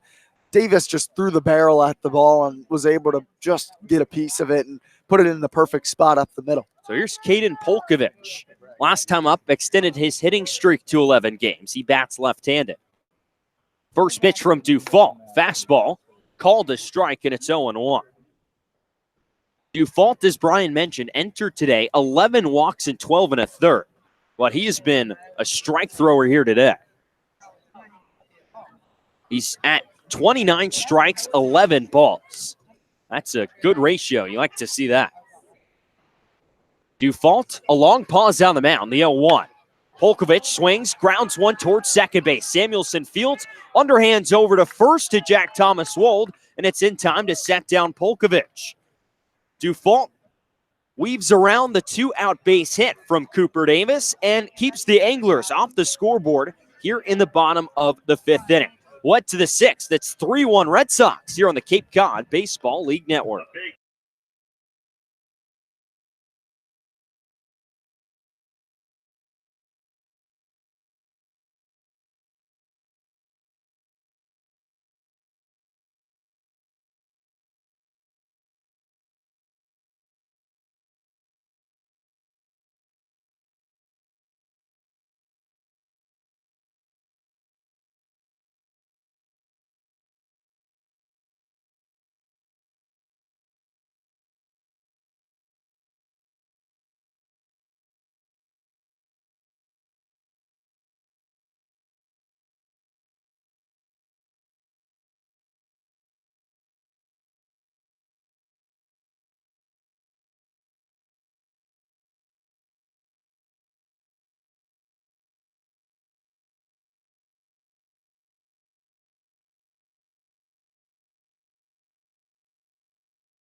Four, 5, and 6 in the Red Sox lineup. Coming to the plate here in the top of the 6th inning. It's Whitey leading Chatham 3-1 here at Veterans Field. Jack Thomas Wold, UNLV Rebel, watches a first pitch breaking ball from Jeremy Wu Yellen.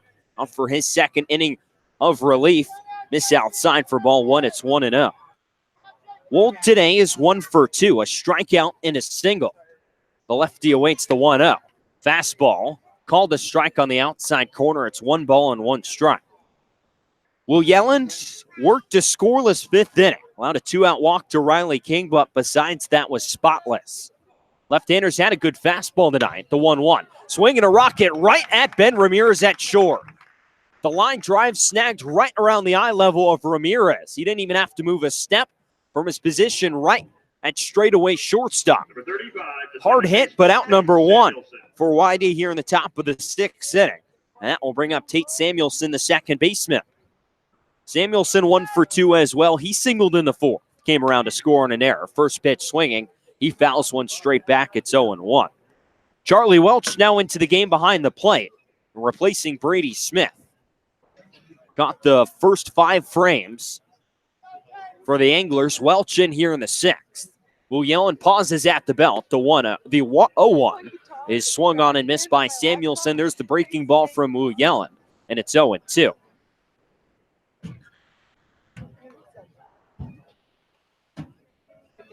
The Spokane, Washington native Wu Yellen, lefty out of Hawaii, 0-2. Breaking ball misses in the dirt, and it's 1 ball and 2 strikes.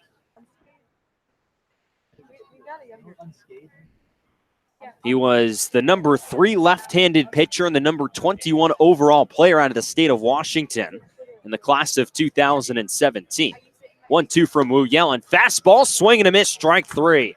94 miles an hour. Right at the top of the strike zone. Tate Samuelson can't catch up. He's set down for out number 2 here in the 6th inning. The first strikeout for Wu Yellen. That'll bring up the catcher, Carson Taylor, who will now switch around and bat right-handed. He batted left-handed his first 2 times up, was 0 for 2. Still looking for that first hit as a Red Sox. Open stance from the right side. Wu Yellen fires the first pitch, swinging a grounder up the middle. Diving stop by Ben Ramirez at short. Throw to first is in time. Great play by Ben Ramirez at short. He shows off the range with a diving stop to his left and then shows off the arm when he gets up and fires a rocket to first in time to get Taylor. The Red Sox go down 1-2-3 here in the 6th inning. Well, it's the bottom half of the frame. It's the Red Sox 3 and the Anglers 1 here on the Cape Cod Baseball League.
After making a spectacular play to end the top half of the 6th inning, Ben Ramirez will lead off the bottom half of the 6th frame. Here from Chatham, Massachusetts, it's YD3 and the hometown Chatham Anglers 1. Ramirez, the left-handed hitting shortstop out of USC, in to face Brandon Dufault, starting his 4th inning on the mound for YD. First pitch breaking ball over on the outside corner. It's 0-1. Dufault has fired 3 scoreless innings out of the bullpen for Whitey, starting in the bottom half of the 3rd.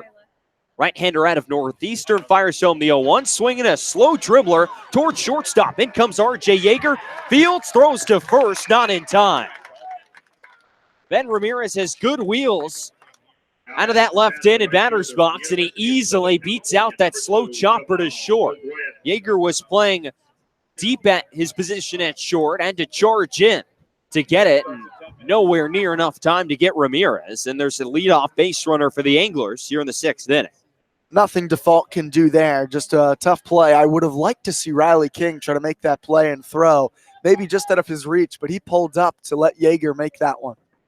Here's Jamal O'Gwin. First pitch swinging, chops one right back towards Yeager. He fields, throws to second for one return throw. No return throw from Samuelson. O'Gwin safe at first on the fielder's choice. So fielder's choice, 6-4, gets the first out of this bottom half of the sixth inning. As Yeager goes the short way to second. And with one on and one down, that'll bring up the first baseman, Alex Terrell. So not quite enough time there. A bouncer in the hole at short. Yeager had to range to his right to get there and throw back to second. And by the time he got the throw to Tate Samuelson at second, not enough time to get it over to first in time to double off O'Gwin. First pitch to Terrell. Breaking ball misses away, and it's 1-0. Interesting they start Terrell with the changeup there. He's been mostly fastball tonight. The off-speed has been in the zone, but hasn't been the big pitch. But starting Terrell, they don't want to give in to him. He can crush a fastball. 1-0 the count on Terrell. The Miami Hurricane watches the 1-0. Breaking ball misses low again, and it's 2-0. But you don't want to be too cautious there. That's why I said interesting to start him with the breaking ball when I think I would have liked to see get ahead and then go breaking ball once you're up in the count. Probably going to get a fastball right here. We'll see what Dufault chooses. Right-hander sets at the chest. And the 2-0. Fastball, swing and a miss. There it is out of the right arm of Dufault at 90 miles an hour. That was a big and pitch. Terrell can't catch up to it. Yeah, you're right. You were right. Fastball, that was a good guess. Terrell was looking for it, but nothing there. This is a big pitch with a power guy like this who just hasn't shown that power yet. Dufault fires the 2-1. Down and inside on a fastball that got away from him. Skimmed right over the shoelaces of Terrell, and it's 3-1.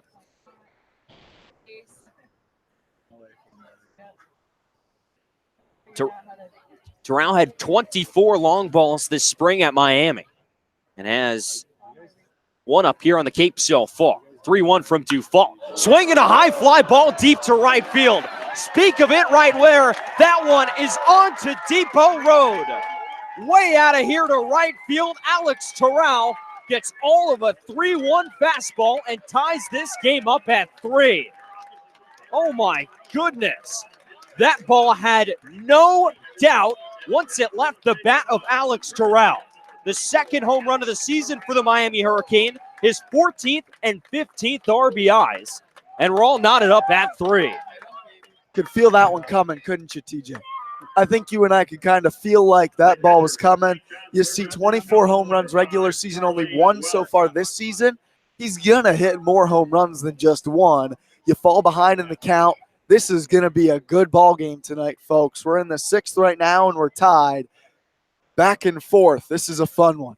The first mistake Dufault has made in his appearance today through 3 1/3. First pitch fastball to break. It's now Charlie Welch actually hitting in the spot of Brady Smith. Came in defensively in the 6th inning. So he's up at the plate for his first at-bat of the day. He's ahead 1-0.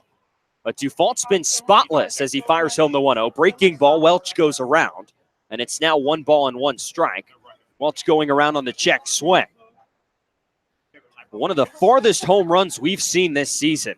Depot Road runs at the top of the hill that runs from center field all the way through right field as the 1-0 called the, or 1-1 called the strike, and it's now 1-2 on Welch. But it runs from center field across right at the top of the hill here at Veterans Field. And I think Terrell just hit one out onto Depot Road right there. A long one. The Miami Hurricane. 1-2. Swing and a miss. Strike 3. Welch down on the breaking ball. Dufault comes back and gets his 4th strikeout of the ball game. And there's now 2 down here into the 6th inning, and Paxton Wallace will step to the plate. Felt like once Default fell behind Terrell 2-0 with the breaking ball again. That's why we wondered why they started breaking ball. Why not get ahead of Terrell? But that's a great response by him to get Charlie Welch. First pitch, swing and a miss from Paxton Wallace. Breaking ball there from Dufault, and it's 0-1.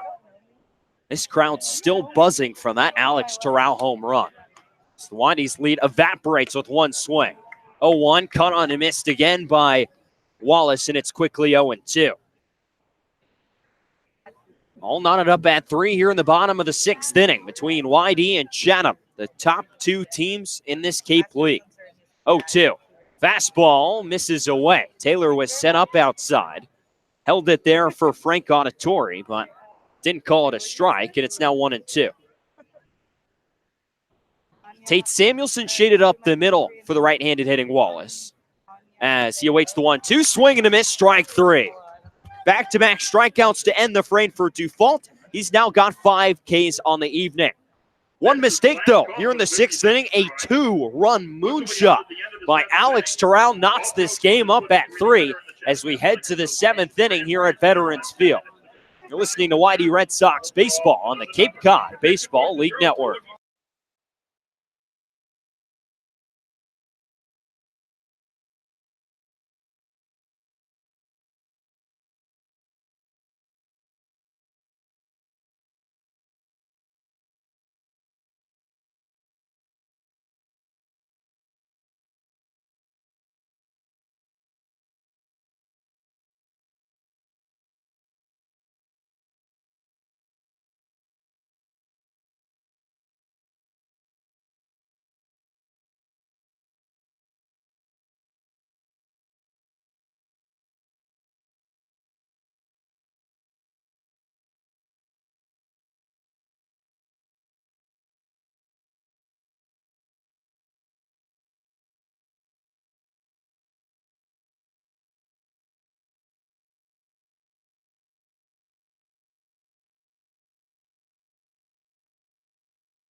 Top of the 7th inning here from Veterans Field in Chatham, Massachusetts. It's YD 3 and Chatham 3, the top 2 teams in the Eastern Division.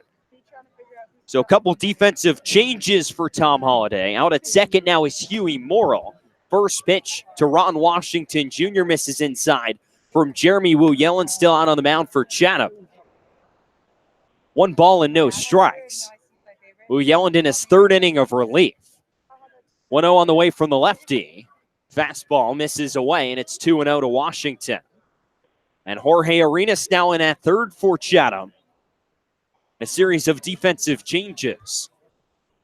Well, Yelland has thrown 3 shutout innings, or came in relief of Kubicek as Washington grounds one towards second base. Huey Morrill, as I mentioned, into the game off to his right field and throws over to first in time to get Washington, who's now 0 for 3.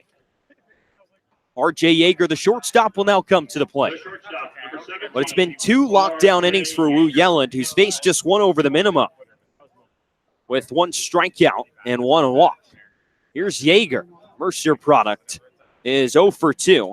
Lined out to short in the 2nd and reached on an error in the 4th, which allowed 2 runs to score. First pitch, breaking ball on the inside corner, and it's 0-1. So Yeager back in the 4th inning. Grounded a slow chopper towards 3rd as the 0-1 swung on and missed by Yeager. It's 0-2. Slow ground ball towards 3rd. The 3rd baseman at the time, Anthony Villar, tried to make a miraculous throw to 1st, ended up throwing it away. Allowed 2 widey runs to score, which at the time would make it 3-1 Red Sox, until that Terrell home run. 0-2. Yeager spoils it foul straight behind the plate, and it stays no balls and 2 strikes. But Alex Terrell, some clutch hitting. He's been one of the Anglers' hottest hitters this past 10 days, hitting up 370, and is a good hitter here at home at 344. Yeager awaits the 0-2 breaking ball, swinging a shallow fly ball to right field. Jamal O'Gwyn in a few steps, settles under it and makes the catch for out number 2. 2 up, 2 down for Wu Yelland here in the 7th inning. And that'll bring up Jake Palmer, the right fielder. So now with this ball game tied up, you're going to look for some base runners for YD. Just base runners in front of Wells, King, and Beasley at the top. This is Palmer's time to shine. YD looking for something here with 2 outs. If Palmer can extend the inning, then YD might be in business. This would be the second time they would have faced Wu Yellen. First pitch to Palmer. Swinging a line drive into left field, down the line for a base hit. Palmer out of the box hard. He rounds first and will put on the brakes there. Throw in from left field from Cooper Davis, a strong one, right into second base. So there's that base runner here with 2 outs. And Austin Wells will bat with a runner on. Here with 2 outs in the top of the 7th. So you have your best hitter at the plate. The go-ahead run on at first here in the top of the 7th inning. Your bullpen has thrown well today in what was supposed to be a staff day. After Mark DeLuya struggled a little bit through 2 frames, Brandon Dufault's been solid through 4. Wu Yellen sets. First pitch to Wells. Fastball well up and in stairs. Buzzes back the Arizona Wildcat. It's 1-0. But a Wells base hit in the gap here with good speed with Jake Palmer on at first. A chance to score. Wu Yellen sets at the belt. The lefty fires home the 1-0. Fastball at 91 misses down and away, and it's 2-0. Wells a chance to get a pitch over the middle of the plate here. So he's worked ahead of Wu Yellen. Palmer on first. Good speed on the base paths. Starting right fielder for YD today. Lefty sets 2-0. Swinging a line drive past Palmer into right field for a base hit. Palmer had to scoop back and get out of the way of that line drive. It missed him by about half a foot. He'll end up at second. Wells at first. Back-to-back 2-out base knocks for YD against Wu Yellen. And now Riley King will step to the plate, a runner in scoring position. In Palmer and 2 outs. Here in the top of the 7th. Now the pitching coach for Chatham out of that first base dugout. 2 on, 2 out. Riley King at the plate.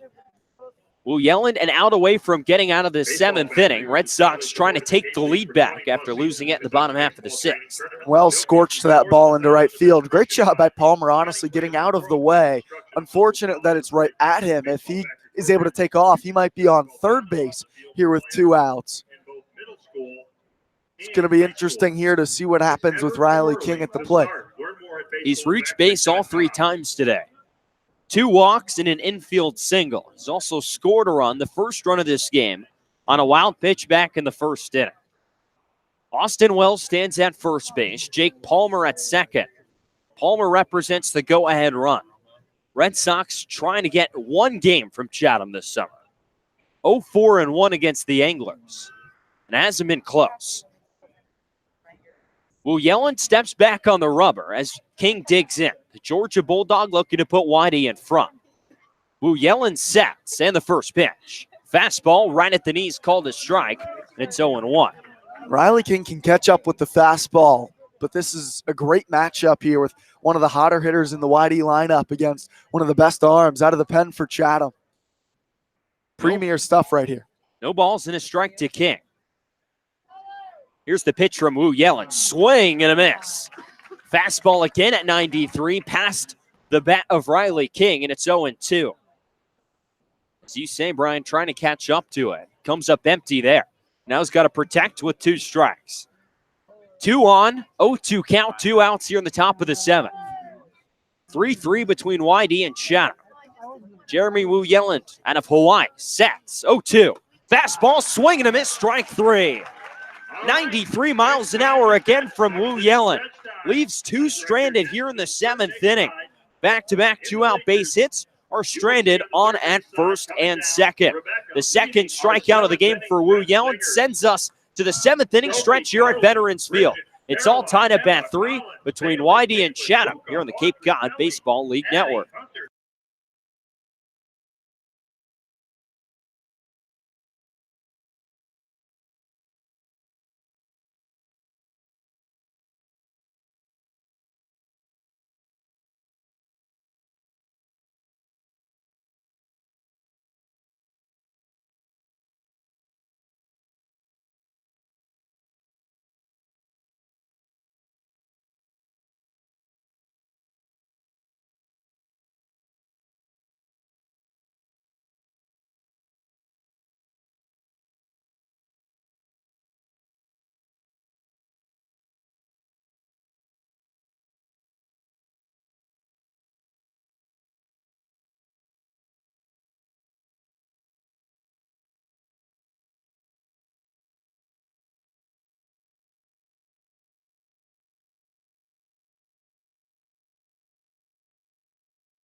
Bottom of the seventh inning. It is tied at 3 here in Chatham between the Whitey Red Sox and the Chatham Anglers.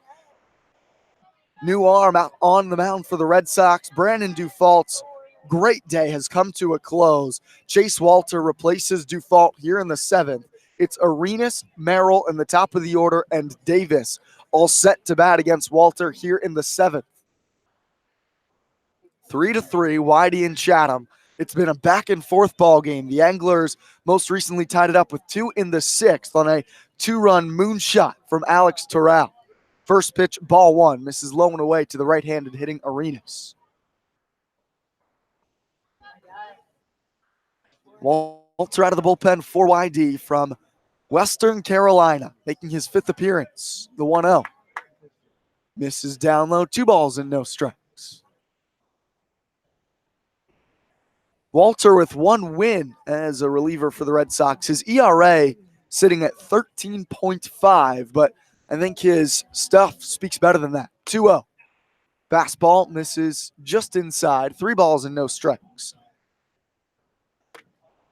Last time out, he went an inning and 2/3 in a 5-0 Red Sox win over Bourne.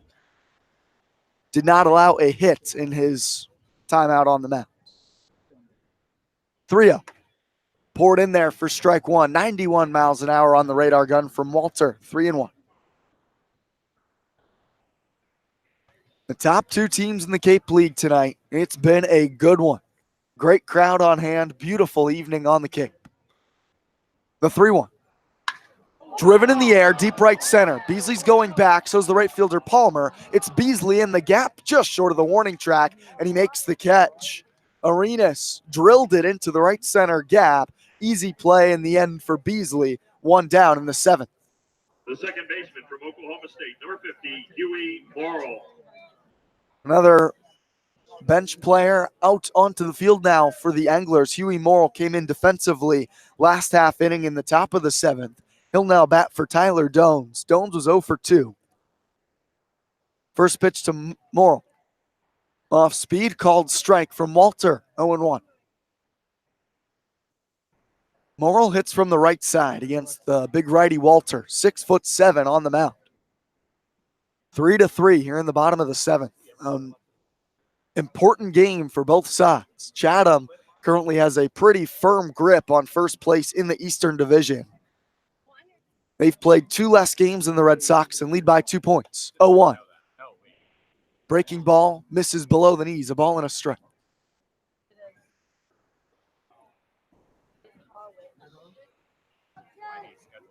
Chatham with 44 points. Whitey at 42. Here's the 1-1. Hit in the air, right field. Palmer settles underneath the lazy fly ball. Right fielder uses 2 hands and makes the catch for the second out here in the 7th. Back-to-back fly balls to right field. 1 caught by the center fielder, Beasley, by the bottom of the order for Chatham.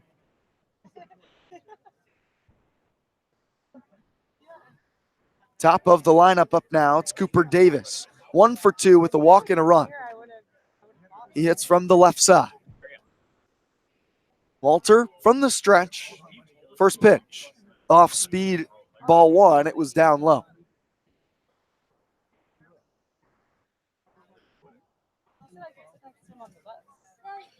Whitey playing the lefty to pull just a bit. The 1-0. Fastball called strike on the outer edge. 1-1. Bottom of the 7th here, even at 3. A battle for first place in the Eastern Division. Chatham looking to remain perfect against the Red Sox on the season. The 1-1.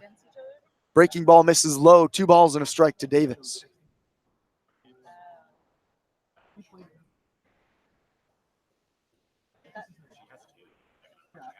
Whitey is the meat of their order coming up in the 8th.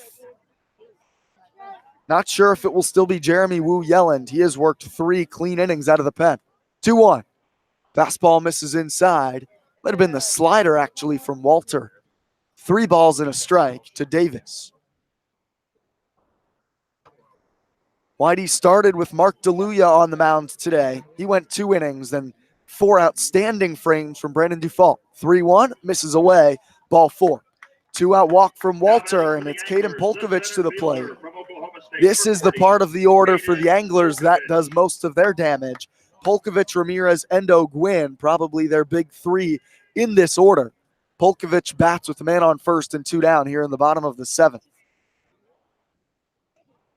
Polkovich extended his 10-game hitting streak to 11 today. A single in the 3rd. Also has been hit by a pitch and grounded out to second. First pitch.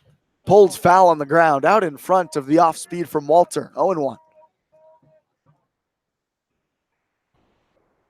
Could almost see Polkovich just trying to keep his weight back and couldn't quite do so. Yanked it foul.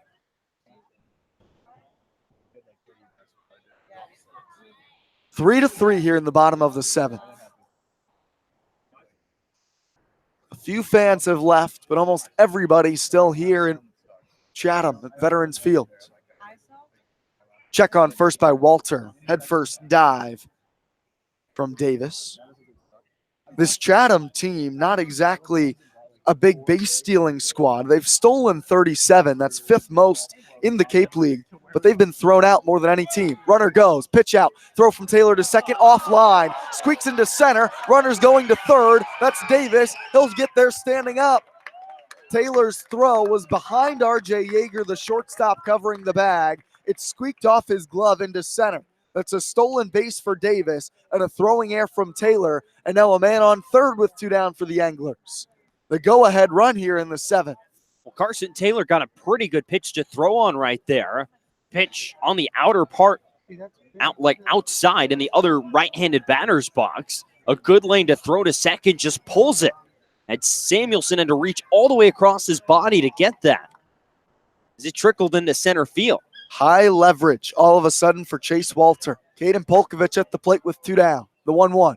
Swing and a miss, a ball and 2 strikes. Polkovich has been one of the best players in the Cape League with runners in scoring position.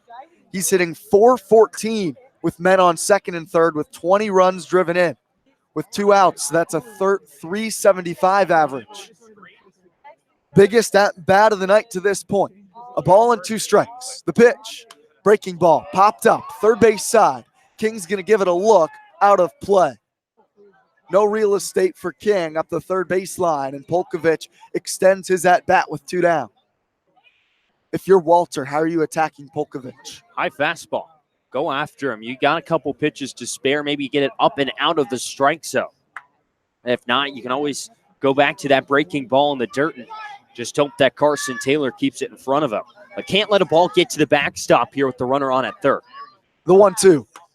Fastball misses outside. Borderline, but pretty clearly ball 2. 2 balls and 2 strikes. Polkovich wanted to swing, but was able to check his bat. Davis on third with 2 down. A 2-out walk allowed him to reach. He then swiped second base and reached third on a throwing error. The 2-2. Grounded, first base side. Wold down to a knee, stops it. Foot race to first. Wold wins it. Walter gets out of the 7th. Chatham strands Davis on third. We're even at 3 through 7 at Veterans Field. This is Red Sox baseball on the Cape Cod Baseball League Network.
Top of the 8th inning, 3-3.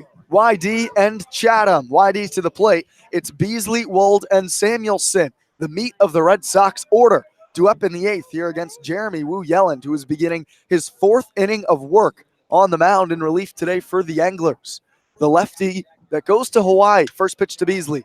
Flared, foul territory, left side. Going to be plenty of room for Arenas, and he makes the catch above the brim of his cap for the first out on the soft pop out from Beasley on the first pitch of the 8th. Well, Brad thought he was getting a fastball over the middle of the plate.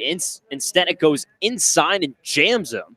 So he has this awkward swing, still able to somewhat get out in front of it, but just a weak pop-up in foul territory.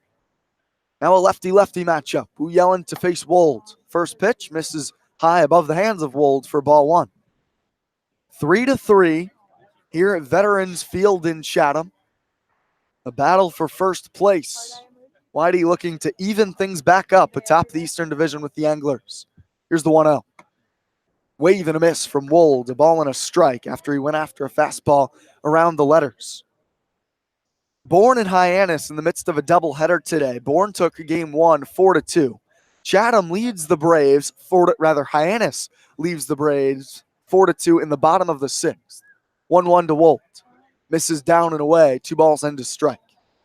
Hyannis probably needed to sweep the Braves to really make a push for the final playoff spot in the Western Division today. They're looking for a split. The pitch, swing and a miss from Wold. Or even have a remote chance at the playoffs. They're now with less than a week left in the season, they sit 12 points out of a playoff spot, and they only have 15 points. You're through 5 games. 2-2, swing and a miss. Wold went after a 94-mile-an-hour heater down the middle, tipped it into the glove of Smith, and he's down on strikes.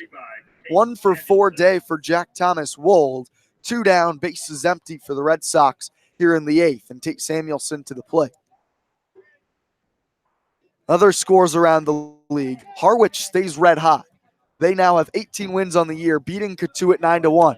First pitch bounced foul by Samuelson, 0-1. Falmouth currently leading Orleans. They are even hotter than the Harwich Mariners. The Commodores up 3-0 on the Firebirds in the top of the 8th. Falmouth looking for their 8th straight win. 0-1. Changeup misses down and away to Samuelson, a ball and a strike. How about those Commodores? Yeah, anytime you have a winning streak of that much here on the Cape in a small sample size of just 44 games, getting on at the right time too. Always want to be playing your best baseball around playoff time. 1-1. Off speed misses low to Samuelson, 2 balls and a strike. And it's really hard to keep it going because you have guys coming in and going home with as the season wears on. Pitchers reach innings limits, guys get tired and injured. It's they've been playing baseball, meaningful baseball, since February. Samuelson nubs the 2-1 pitch foul towards the Red Sox dugout. Now 2-2. That doesn't even include fall ball, which for some of these guys starts as soon as they get back to school. I was talking with Austin Wells about it during the All-Star game, and he said, they get back, he gets about a week, and then non-mandatory practice starts until the start of October, and then there's mandatory practice from there on out. 2-2. This is low and inside to Samuelson on the fastball, and the count is full. 3-3, top of the 8th inning here at Veterans Field. We are in the stretch portion of the season and this game. The 3-2. Samuelson takes, called strike 3. Off speed, gets Samuelson looking. Wu Yelland with his second strikeout of the 8th. Bottom of the 8th is next. 3-3 between the Red Sox and the Anglers here on the Cape Cod Baseball League Network.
Bottom of the 8th inning, 3-3. Chase Walter back out on the mound for the Red Sox. First pitch to the Anglers shortstop Ben Ramirez misses way high and outside for ball 1. Back and forth affair, tightly contested all evening long. Whitey and Chatham, probably the hottest contest of these two teams against each other this season. Here's the 1-0. Another breaking ball stays outside to Ramirez. 2 balls and no strikes. Good day at the plate for Ben Ramirez. He has a walk, a ground out, and an infield single.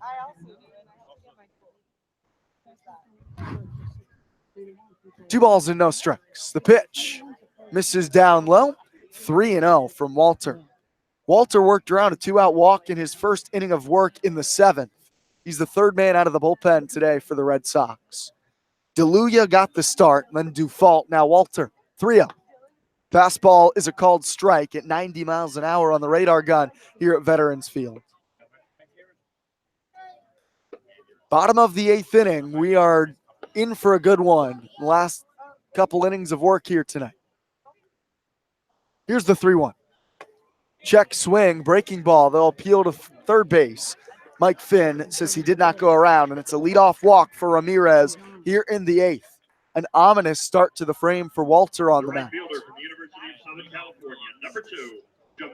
Leadoff walks, just things you don't want to see, especially trying to protect a tie here in the bottom half of the 8th inning. We have Carlos Lamelli up and tossing in the Red Sox pen. Should things get too out of hand for Walter, but a leadoff walk to the middle of the order, not a great start. First pitch, swing and a miss. O'Gwyn was fooled. A breaking ball that was way low and outside was cut right through by O'Gwyn. 0-1. O'Gwyn scored on a fielder's after reaching on a fielder's choice in the 6th. He was along for the ride on the Alex Terrell moonshot onto the street in right field. The 0-1. Another off speed misses inside to O'Gwyn. 1-1. Walter really going to the hook here in his 2nd inning out on the mound. Whitey would love a double play here. Yeager and Samuelson, not the new normal duo up the middle. 1-1. Fastball misses high and tight. 2 balls and a strike. Wyatt Young getting a day off. He's nursing a bit of an injury, trying to get him healthy for the playoffs. So Yeager moves over from his normal position at second base. Plays shortstop at school ball for Mercer. But Tate Samuelson, the utility man, put in at second.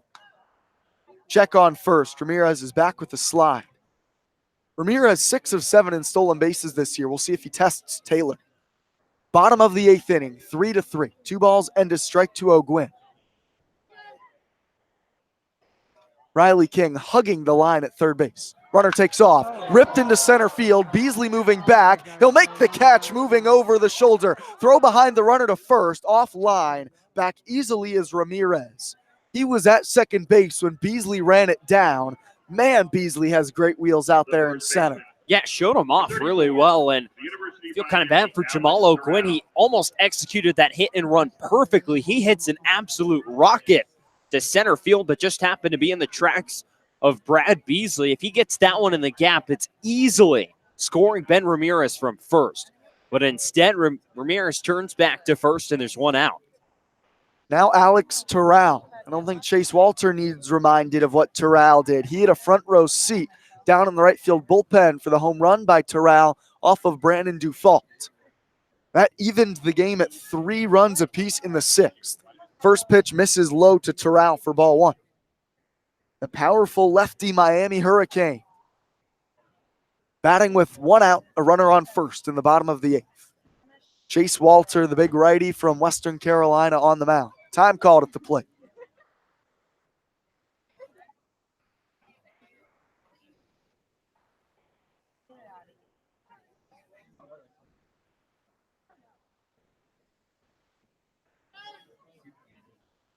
And everybody back ready after trout call time. The 1-0. Another breaking ball misses away. 2 balls and no strikes to Terrell. This is the same trap that Brandon Dufault fell in to Terrell, missing with a couple of breaking balls to start, having to challenge Terrell with the fastball, and he got all of it. Don't leave the fastball down and in. That other fastball that Dufault left down and in is now sitting somewhere on Depot Road. 2-0. Bounce to Wold at first. Bobble steps on the bag. Throw behind the runner to second. In time, they get Ramirez at second. Tag play at second. Yeager laid down the tag. Chatham saying that Yeager never touched him. Wold stepped on the first base bag. There's confusion everywhere. Utter confusion at Veterans Field. So the ball was bounced to Wold at first. He stepped on the first base bag, bobbled it, and now there's going to be a conference. The throw to second base, it was a close play at second. Ramirez was racing. I don't know if Yeager ever laid the tag down. Because it was a force at first, that should make it a tag play at second, and the umpires are conferencing between home plate, the pitcher's mound, and first base. And the way R.J. Yeager slapped the tag down on Ramirez, he thought Ramirez beat it. Then Mike Finn out there at second calls Ramirez out. Did Yeager ever tag the base runner Ramirez is the question. And then the other question would be, was it ruled that Wold stepped on first to get Terrell? If they rule that Wold did not step on first base, I think that's the question here. If Wold did not step on first, then it's a force play at second, and Terrell would be safe at first. Well, we saw Terrell take his helmet off and go back to the dugout. I thought it looked like Wold touched the bag. It looked like that was pretty clear to me. If Wold did not touch the bag, then Ramirez is clearly out at second. The base runner, Ramirez, is safe at second base, and now Pick's going to get his money's worth. So Wold touches the first base bag. That's a 3 unassisted ground out from Terrell for the second out of the inning. I think they got it right. I don't know if Yeager ever really tagged Ramirez. Yeah, it looked right, and it was just such a nonchalant tag. R.J. Yeager slapping that tag down, almost not expecting to get an out. I think the umpire at second base, Mike Finn, thought that it was a force play. I believe that was the confusion there. The catcher from St. John's River State College. 2 down, Ramirez in scoring position. He's the go-ahead runner. In all the confusion of this, we've still got a tight ball game. 3-3, Chatham and YD. And Charlie Welch, the catcher at the plate for the Anglers. Walter throwing a few warm-up tosses after heading back to the dugout amidst the chaos that occurred following the ground out of Terrell. Welch out of St. John's River State College. The sophomore from Clearwater, Florida. Hits from the right side. Bottom of the 8th. Go ahead run on second for Chatham. Time is called.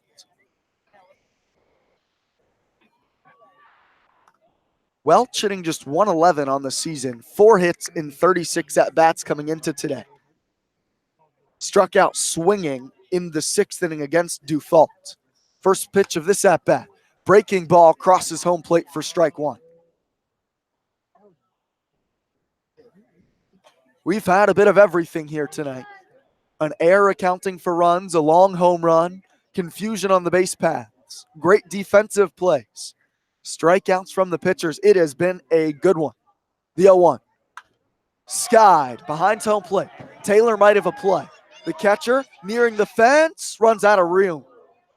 Just hits the concrete and ricochets up to a fan in the top row. Walter almost got out of the frame on the foul pop out. Now there's 2 strikes on the batter, Welch.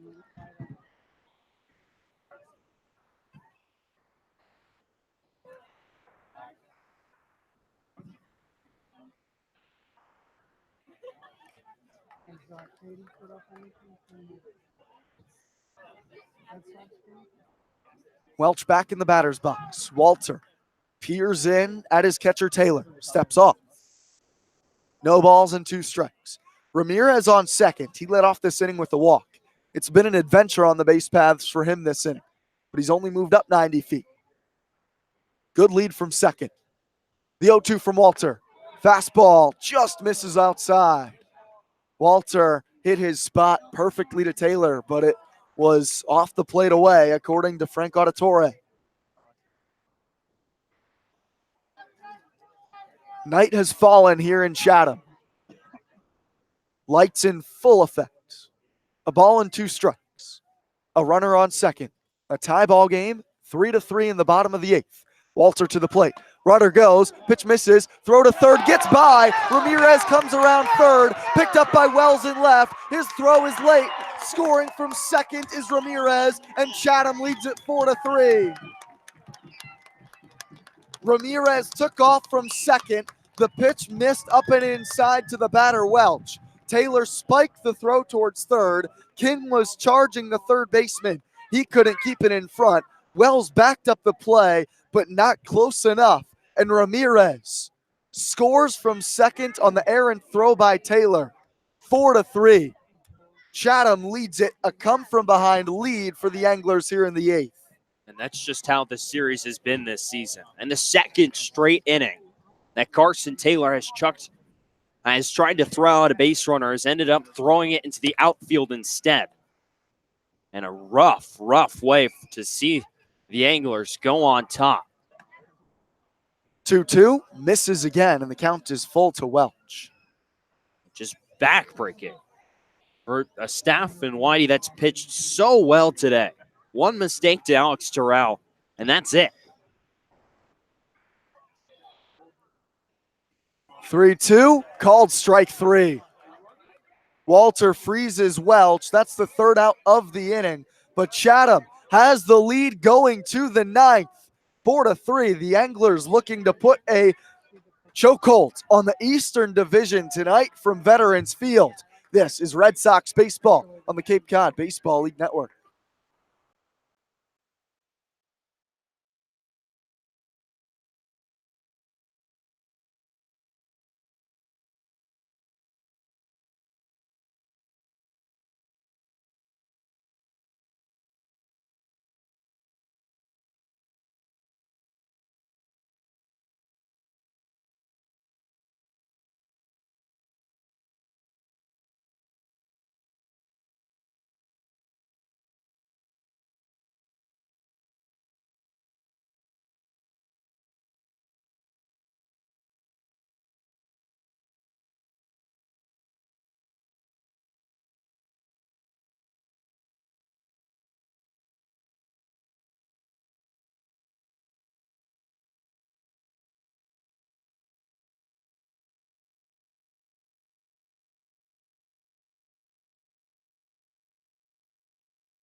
Top of the ninth, last chance for YD. They trail by one as we enter the ninth inning, 4-3.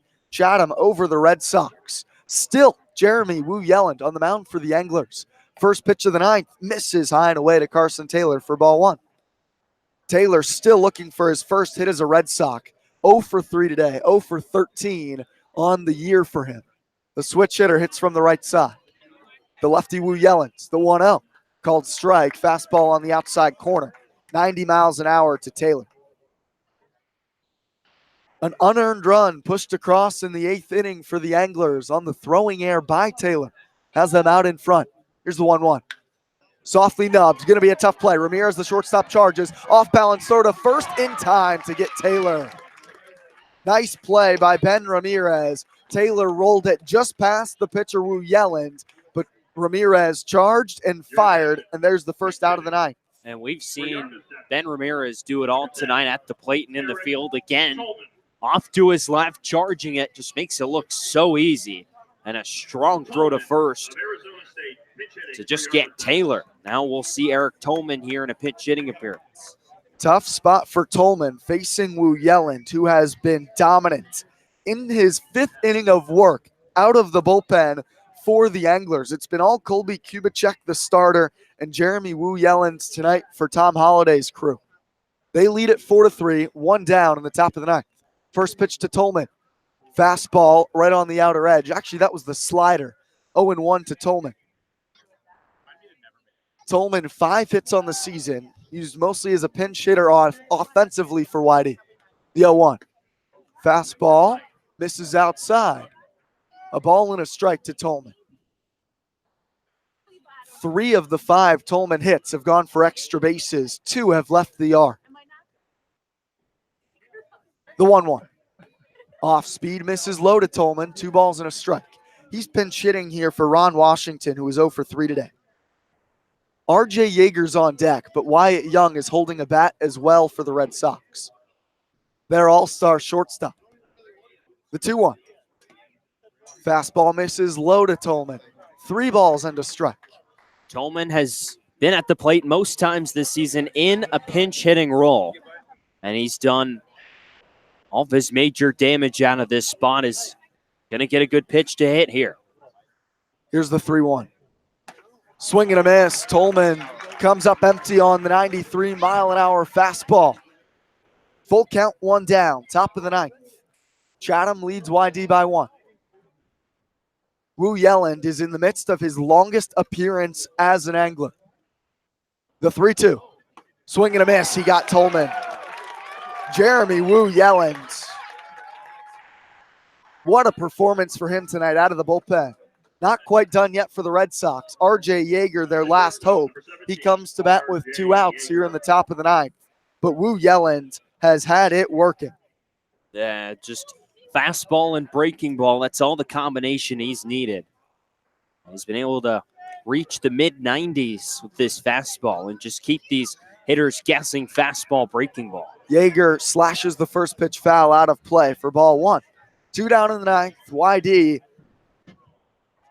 desperate to get something going here against Chatham. One of their better offensive performances against the Anglers on the season, but not enough at the moment. They're down 4-3. The 0-1. Off speed misses low to Yeager. A ball and a strike. Yeager hitless today. Reached on an error in the 4th. The Mercer middle infielder. Wu Yelland. The 1-1. Fouled back again by Yeager, and YD is down to their final strike. Wu Yelland in his 5th inning of work has only allowed 2 hits, has not given up a walk. He's struck out 5 so far. Looking for number 6 on Yeager. The southpaw from the stretch, sets just above the belt. The 1-2. Yeager stays alive, pokes it foul. Still 1-2. Dollar Dogs, hot dogs for $1 at the Snack Shack. Down to the final strike. Yeager restraps the batting gloves. YD needs base runners. Jake Palmer on deck. There has been action in the Chatham bullpen, but silent at the moment. The 1-2. Misses down and into Yeager. Continues to put up a bit of a fight here. 2 balls and 2 strikes. Chatham 4-0-1 against the Red Sox this season. Hoping to go undefeated against the Red Sox in the regular season. The 2-2. Misses low in the dirt. Yeager's run it full. Nobody on base. Whitey trails by 1. 3-2 count to RJ Yeager. The former freshman All-American. Hitting below 200 as a Red Sox.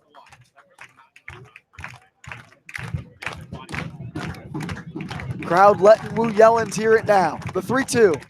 Fouled off by Yeager. Just stays alive. RJ Yeager has struggled this season, putting up one of his better at-bats right now. And Wu Yelland has tried breaking ball and fastball. Yeager's caught up to both. Not an easy guy to strike out, RJ Yeager. Puts the ball in play more often than not. Here's the 3-2. Misses outside on the fastball. That's ball 4. RJ Yeager, great at bat by the shortstop tonight for the Red Sox. And Jake Palmer to the plate with 2 down. He was going to make Wu Yelland come to him. There you got the fastball right at the upper top of the part of the strike, so right around the letters, but well outside. And Yeager, the discipline to stay off of it. Sam Hall going to pinch run for YD. Sam Hall, number 12, pitch running out of Clemson. The speedster, 3 stolen bases for the Red Sox. 30 this spring for Clemson. If you're picked, you risk it and send Hall. 2 outs in the ninth. On the right pitch. Gotta guess right. Austin Wells, perhaps the league MVP, on deck for YD. They would love to give Wells a chance at it. First pitch to Palmer. Squares to bunt, pulls it back. In there for strike one. Fastball at 95 from Wu Yellen. Well, good idea there. At third, Jorge Arenas was playing way back. And if he gets that enough towards third base out of the reach of Wu Yellen, that's a base hit for Palmer. Charlie Welch is the catcher. Sam Hall on first base. Chatham by 1. The 0-1. Breaking ball misses in the dirt. Nice stop by Welch. Picked it cleanly on the forehand side. And it's never more important than now to keep that ball in front if you're Charlie Welch. And he sells out for that and just buries it in the dirt. Wu Yellen on the mound, looking for the final out in his 5th inning of work out of the bullpen. Top of the ninth, 4-3, Chatham over the Red Sox. Hall takes off. Palmer bunts it foul. Strike 2 to Jake Palmer. Now a ball and 2 strikes. Sam Hall was moving.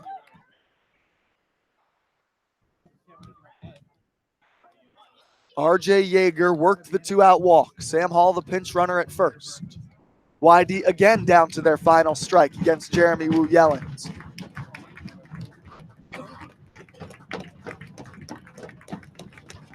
One and 2.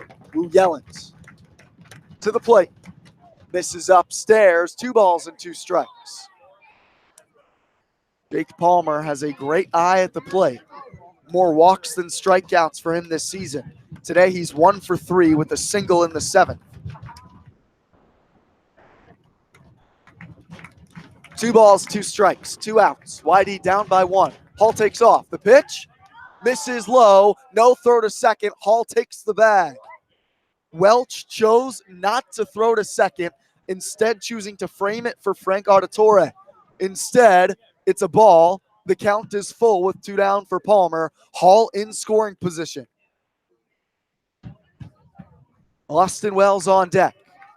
Wu Yellen still from the stretch. The 3-2. Breaking ball. Up high, ball 4. Jake Palmer does what he does best. Deep at bat and works the walk. 2 men on. 2 outs for Austin Wells. This is all you can ask for. A couple of great at-bats at the bottom of the lineup. For the 8-man Yeager and the 9-man Jake Palmer. Going from behind in the count and making Wu Yellen throw him strike 3, and he just couldn't do it. Visit now to the mound. Wu Yellen has thrown 73 pitches tonight in relief. His longest outing on the year, 4 innings, July 15th against Brewster. He most recently pitched 5 days ago against Harwich. Does have 1 start on the season, but never gone over 4 innings. 4 2/3 tonight. And that's going to end Jeremy Wu Yellen's day. Tom Holliday making a move to the bullpen. We'll step aside. Runners on first and second. 2 down in the ninth for Austin Wells. This is Red Sox baseball on the Cape Cod Baseball League Network.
It's Hugh Fisher out of the bullpen for the Chatham Anglers. 2 outs in the top of the 9th. YD threatening runners on first and second. 2 down for their best hitter, Austin Wells. Wells 1 for 4 today, facing the lefty Hugh Fisher out of Vanderbilt. Fisher, a 6'5", 195-pound southpaw. From the stretch, his first pitch, nope, he'll check on Sam Hall at second. Hall the pinch runner for RJ Yeagers on second base. Great speed. First base is Jake Palmer. Both Yeager and Palmer drew 2 out walks to extend the inning. Fisher, still from the stretch. Now to the plate. Awkward swing from Wells. He did go around. That's strike 1 on the slider. And that's what 95 miles an hour on the fastball will do. Wells cheating to catch up to it, hoping he's going to get it on the first pitch. Instead gets the breaking ball. Fisher sits 94-97 with the heater.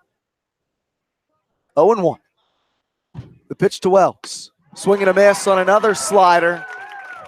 YD for the 3rd straight batter down to their final out. Both Yeager and Palmer were able to draw 2 out walks against Jeremy Wu-Yelland. Fisher looking for the save. Wells 1 for 4 today.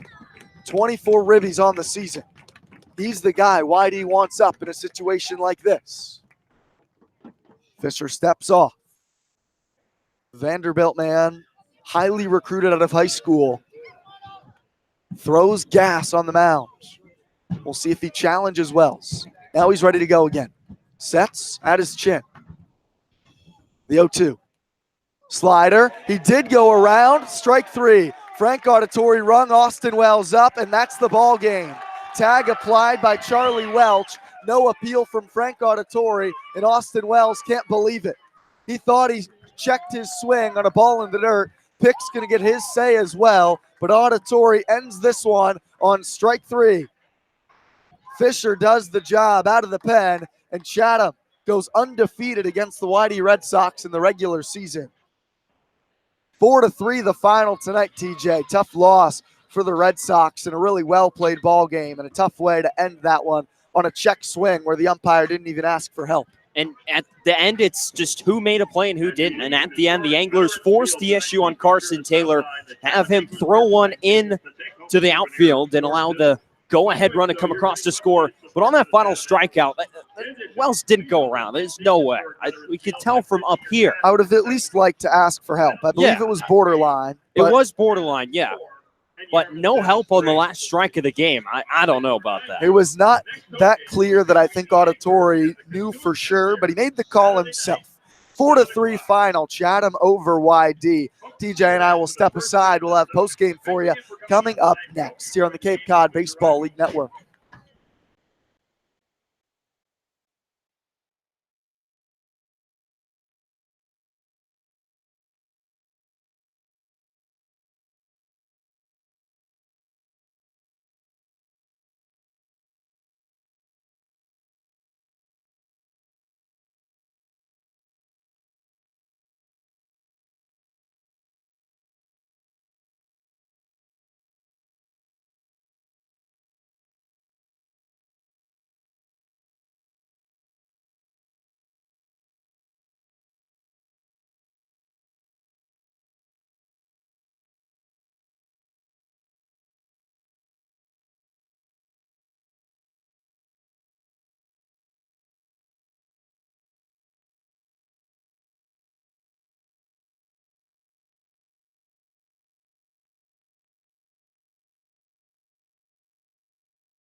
Back at Veterans Field post-game from Chatham, Massachusetts. Chatham wins it 4-3 tonight over the YD Red Sox. A heartbreaker for the Red Sox. Their comeback falls just short tonight. Jeremy Wu Yellen's going to get the win. And I tell you what, he was spectacular in relief. 4 2/3 for Wu Yellen tonight. Only 2 hits, no earned runs, 2 walks, 5 strikeouts, TJ. He kept Chatham in this game after Kubicek probably did not have his best start. Yeah, he did really everything that he could have out of the bullpen today. It was a tough matchup for Whitey to begin. You have Colby Kubicek on the mound that they're able to get to with 3 hits and 3 runs. And then Jeremy Wu Yellen comes in and just absolutely slams the door. Just allows a pair of hits, walked 3, and struck out 5. I mean, the walk's really the only thing you could ding him on because he was really spectacular out there. Losing pitcher is going to go to Chase Walter tonight. Another tough luck outing for Walter. He gave up 1 run, but his run was unearned on the throwing error from his catcher, Carson Taylor. Whitey almost mounted a comeback in the top of the 9th inning. They had runners on first and second for Austin Wells when he was rung up on a borderline check swing. We've seen a video of it. It's definitely a close play, but again, Frank Auditore did not ask for help. That's my only bone to pick there on that last one. But TJ, this team continues to mount late comebacks. It's a similar theory what we've seen from this team all season long. They shoot themselves in the foot, and then they try to come back over the last 2 or 3 innings. And it's just the story of how this season is, this regular season at least, has gone facing the Chatham Anglers. It just seems no matter what Red Sox are doing, something will break the way of Chatham, and the Anglers end up walking away on top. And tonight, like I said, Anglers made 1 more play than the Red Sox did, and that was the difference in the ball game. Chatham finishes the season 5-0-1 against the Red Sox, TJ. And while that stands out a lot, the difference between the regular season and the postseason looms large, I would say. No guarantee that would translate to a playoff series, but at the same time, tough for Whitey to fall to a division rival in a battle for first place 5 times in a season. Yeah, 5 times in a season and on back-to-back nights. Yesterday tied for first place, and tonight just 2 points out of first place. Yep.